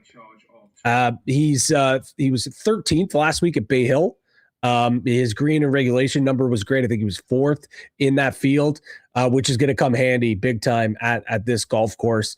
And he has 3 top 20 finishes over the last 4 starts at this event. He's a fairway finder. He's a flusher of the ball. And if his flat stick can get hot, I think he can score here pretty well. And rounding out my card, I'm not overly pleased with it because he is teeing off in the afternoon, Huss. And I don't know if you've seen tomorrow's forecast. It could be really, really ugly. So that's why I think this number has gotten worse as well. But this is crazy. When was the last time we saw Canada's own, Lithwell, Ontario's own, Corey Connors at 80-1 in a field? I get it. There's a lot of great players here, but 80-1 for a guy that has good course history here. He finished T5. He was in the mix here last year. He is a flusher of the ball, elite iron play. We know his putter has gotten significantly better. We know that it can get hot. I don't see how he can be 80-1 here. Like I said, a little bit disappointed that I bet him earlier in the week because now he's going to be during that rainstorm. But man, like that's way too good of a number. Well, bad news. I think some people thought that as well because he's back to 66. Oh my gosh. Yeah. But a big group there. And the thing is, like, it's been going back. I've been all over this Goddard number, and it was 40. Then it was 50 for a second. It was back to 40. And now it's 50 right now. So, I would suggest if there's a number that's moved, you might want to wait a little bit out, check it later on tonight, and that could change. As far as my outrates, here's a couple things that you need to have. Shots gained tee to green is is maybe the stat when it comes to overall play, and this is a course that challenges many different ways. Certainly accuracy off the tee, very, very important. But if you look at the last players' fields, like since it's moved to March, recent form has been a huge, huge part of it. And that's why I'm kind of, listen, I think I might get a piece of Morikawa, maybe Ludwig. I've got something I want to get up of those two, maybe not necessarily to win. And I do like Tommy Fleetwood, but I'm sort of focusing beyond that at the group in and around 30, between 30 and 50. Minwoo Lee has been awesome. I'm on him for first round leader, and I think I'm going to have a little bit on him at 33-1 to win. I'm shocked that the Akshay Bhatia number hasn't gone to 33. He's at 40 right now. He was T3 at this event last year. He's coming off a win where his iron game, which is so important here, was absolutely flawless. And I'll be honest, if you believe in momentum and having that good feel, like the performance that he put last week, tracking down Danny Berger to win that tournament, has to have him feeling real good coming in. And I'll be honest, I don't think that there's going to be many times where we're going to see 40s beside Akshay at any point soon. So I'm on Akshay. The other guy that's been brilliant this year is Chris Goddard. And it's funny, we have not heard a lot of people talking about this guy this week. He's got 2 wins already, had a nice performance last week. I think there's amazing value on Goddard right now. So those 3 guys, Minwoo, Akshay Bhatia, and Chris Goddard, are sort of going to be my outright plays on this. Did put a little sprinkle on Rosie, Justin Rose, at 66-1. And he's a guy. And you know what? I was talking to Iwanek about this today in the lock shop. Nikolai Højgaard has been really, really good this year. He's got that recent form. He's in a group at 80 that I think might be, worth a bit of a sprinkle. But there's so many other things that we can get on, and I think we should get up for a bit of a lock shop parlay. One other guy I should mention, and he's not a guy that I think I'm backing outright, but I saw a couple of great threads where they were looking at like all the boxes that previous winners have checked. And, it's like, okay, they have to have done this, and it's a group of 15. And then they add in the next one. It goes down to 10. Goddard was right in most of that until the end. Last man standing on that was Jake Knapp. And Knapp has had a really strong season this year. So if you're looking for maybe a dark horse, certainly T20, Jake Knapp in the mix right now. But before we put together, I think we got to go maybe 3 guys T20 for a nice number. Patty, what do you think about just a 2-banger, top 10, your guy Ludwig Aberg and my guy Colin Morikawa? Both to be top 10. I like that. I like that a lot. I think we throw that up. Maybe the boys can take care of a little bit of a boost for that one. And that'll be a fun one that we can get into the combo cards. And then here's the great thing about the players. Like you look at these numbers for top 20. And I mean, with the exception of the top 3, everybody is plus money. And players like Ludwig Aberg, plus 135 for top 20. I mean, Minwoo is plus 150. Love him. Goddard's right there at plus 160. Like, if we can get 3 guys in on a top 20, I think it's another. I mean, we've got a few horses that we've already talked about put together in that for a little bit of a Sunday Sweat Club exclusive. Listen, it's funny that you said the 3 guys that you talked about. One, first off, it's funny because they're all in the same group with Rose. Was it Rose, Goddard, and Minwoo Lee? They're all playing together. But even Batia is a guy that I almost bet, and everyone's probably wondering, why didn't you bet? Last week was probably your first week. You hadn't bet this guy, and he won. It is true. I wasn't on him last week, and sure enough, look what happened. So I thought about it, but like, man, the chances of him going back-to-back is so slim. That's where then I looked at his number, and plus 175 to finish top 20, that is a number that we absolutely have to have on our card. I would be totally okay with Minwoo. I love Goddard. I think I'm leaning Goddard, and I don't know, you go a little bit further down the board, I think, whereas Straka's plus 190 for me, I would be fine with that, even if we want to go a little bit further up the board. Tommy Fleetwood's just plus money, so I'm in for Batia 1,000% and Goddard 1,000%. Okay, Akshay, Goddard's plus 160. How, you know what? This would be a nice number. Like, why don't we go with those 3 guys? Akshay, Goddard, and like, I love Minwoo, but if we wanted to take a shorter number, we've got the Morikawa and Oberg together. I think that's kind of a more safer play. Why don't we do it? Let's get the chef cooking. He had a great tournament last year. I think was right there for the first 2 rounds. Like, everyone seemed to have big numbers on Saturday last year. And weather must have been bad. I don't recall coming back. But if we put Akshay at plus 175, Goddard up at plus 160, Minwoo Lee at plus 150, we're going to be probably looking at a pretty juicy number. Yeah, I'm good with that. I've already got my Greggy's Golf Special up right now. It's plus 225 boosted up to plus 260. Straka, Fleetwood, Connors, and Oberg all to make the cut.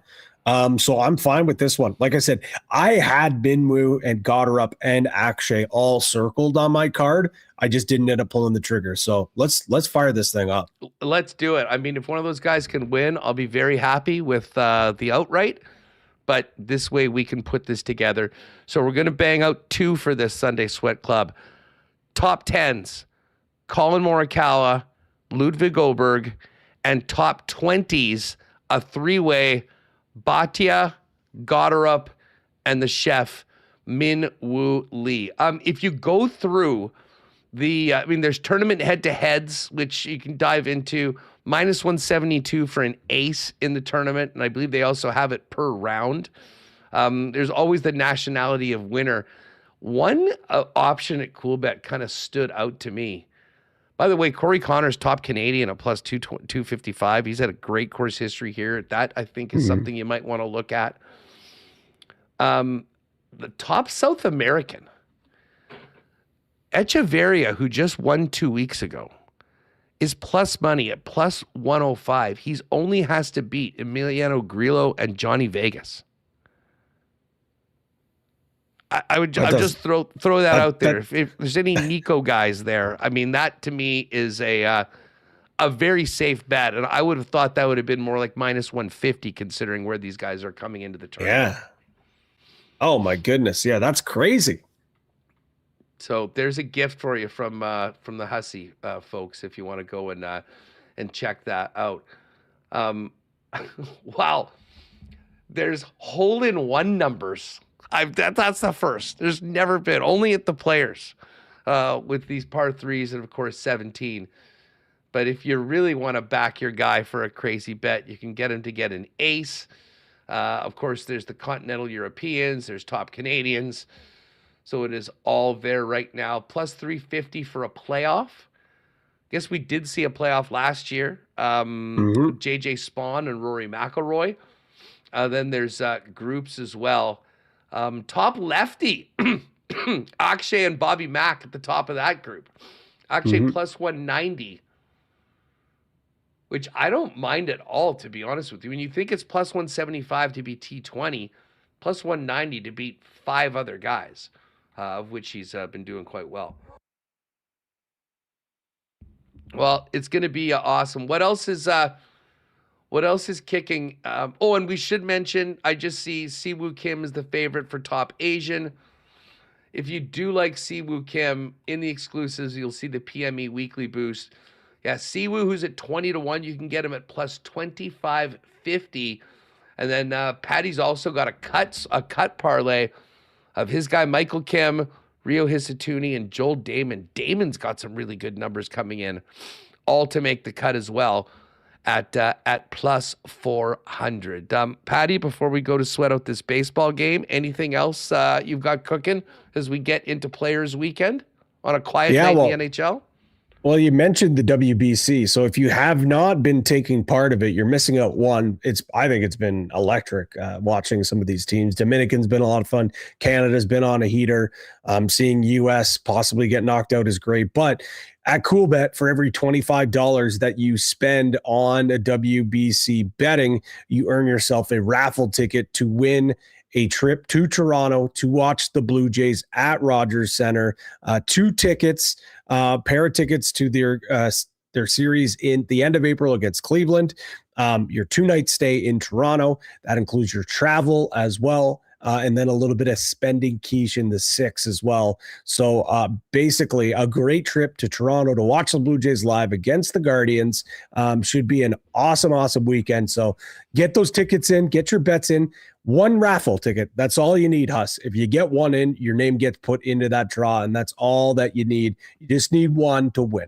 Yeah, and go into the promos. You'll see, click on it, and basically you just opt in. And anytime you bet 25 on the WBC, you'll do it.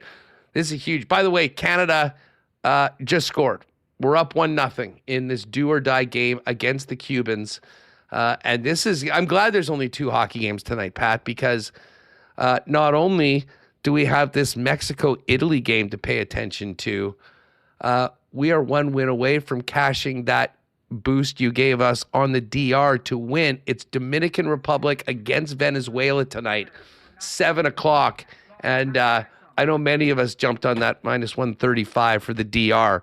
So we'll try and get that one in. All right. I'd imagine we'll probably have those combos for the golf up in the next little bit after the boys take care of a few things. We'll get those up in the combo cards, everybody.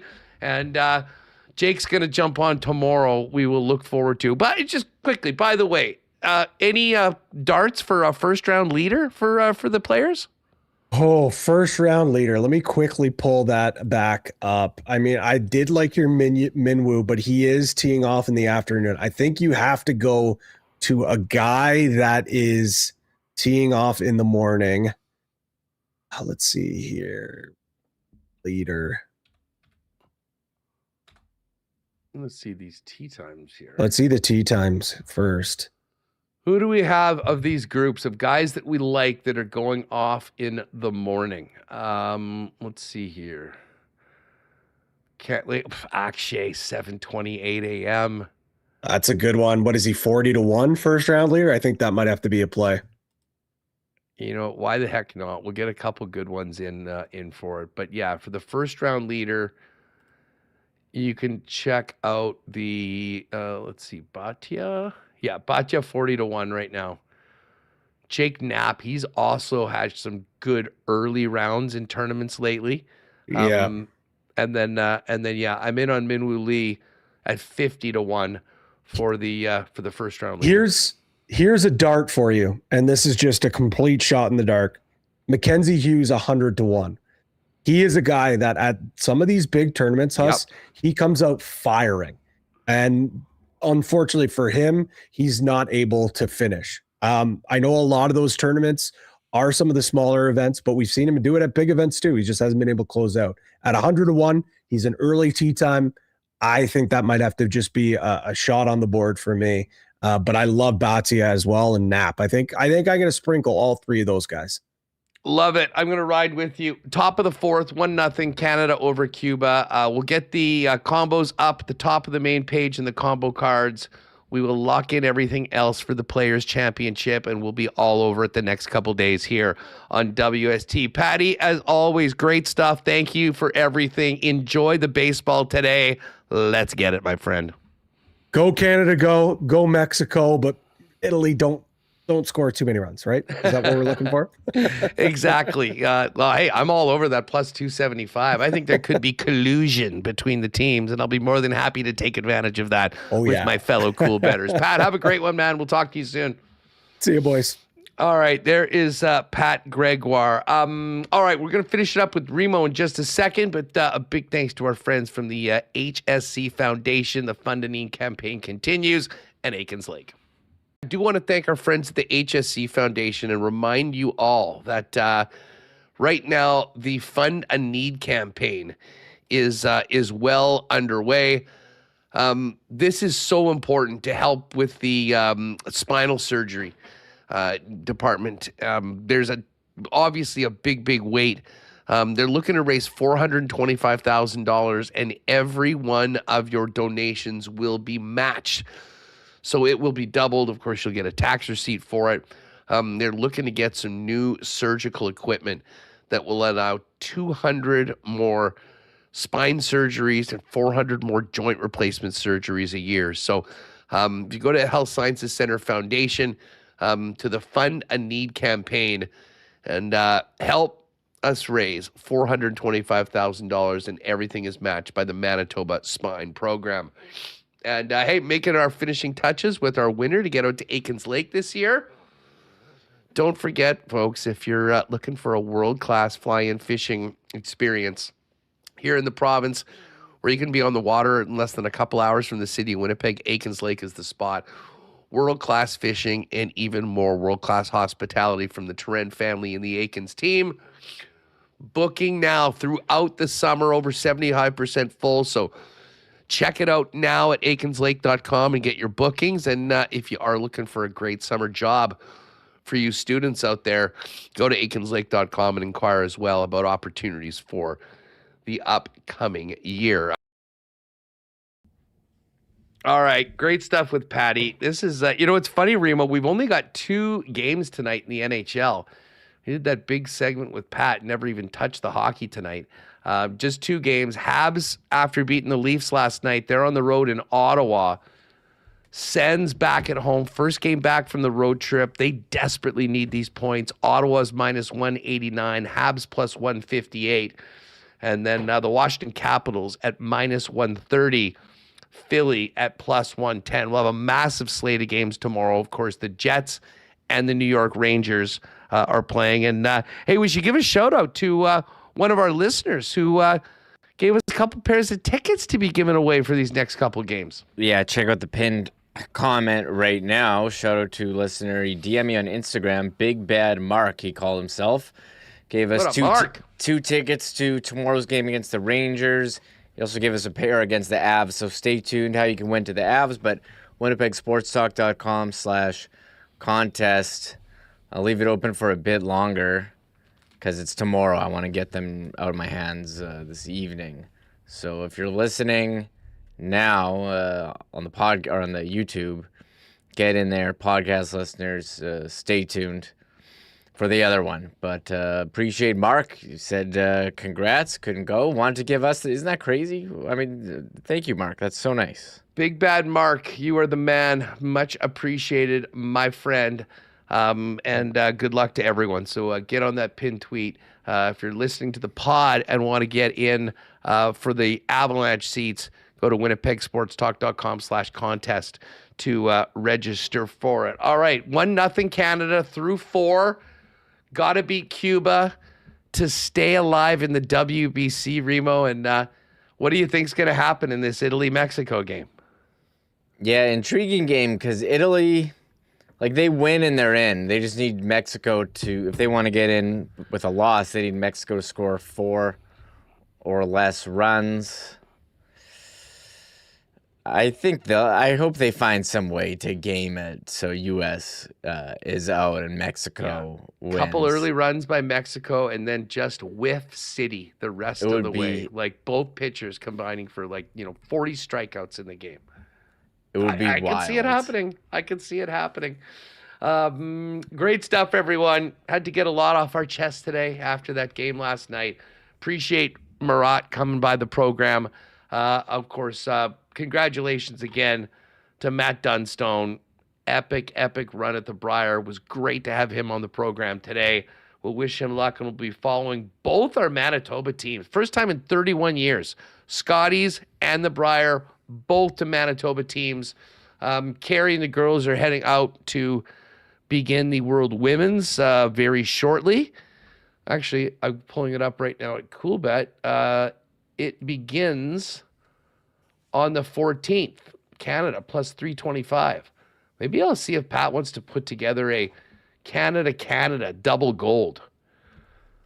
In fact, I will do that. I'll send a message in right now. So if you do want to bet Einarson and Manitoba versus the world, we'll call it Einarson and Matt Dunstone, both to win the Worlds. We'll get that up as well. But that begins on Saturday. So we certainly wish the Einarson rink much success, and great to have Matt on the program today. All right, gang, that is going to do it for us. We will see you tomorrow. Game day edition, Jets and the New York Rangers. We'll have the latest from the morning skate with Connor Rabchak and much more. Do not miss it. Thanks to all the sponsors that make WST happen every day, and all of you for making us a part of yours. Have a great night. Go Canada in the baseball. We'll see you tomorrow on WST. Oh my God! Oh! Shut it down! Let's go home! Thanks for tuning in to Winnipeg Sports Talk Daily. Make sure to subscribe on YouTube and your favorite podcast feed at winnipegsportstalk.com.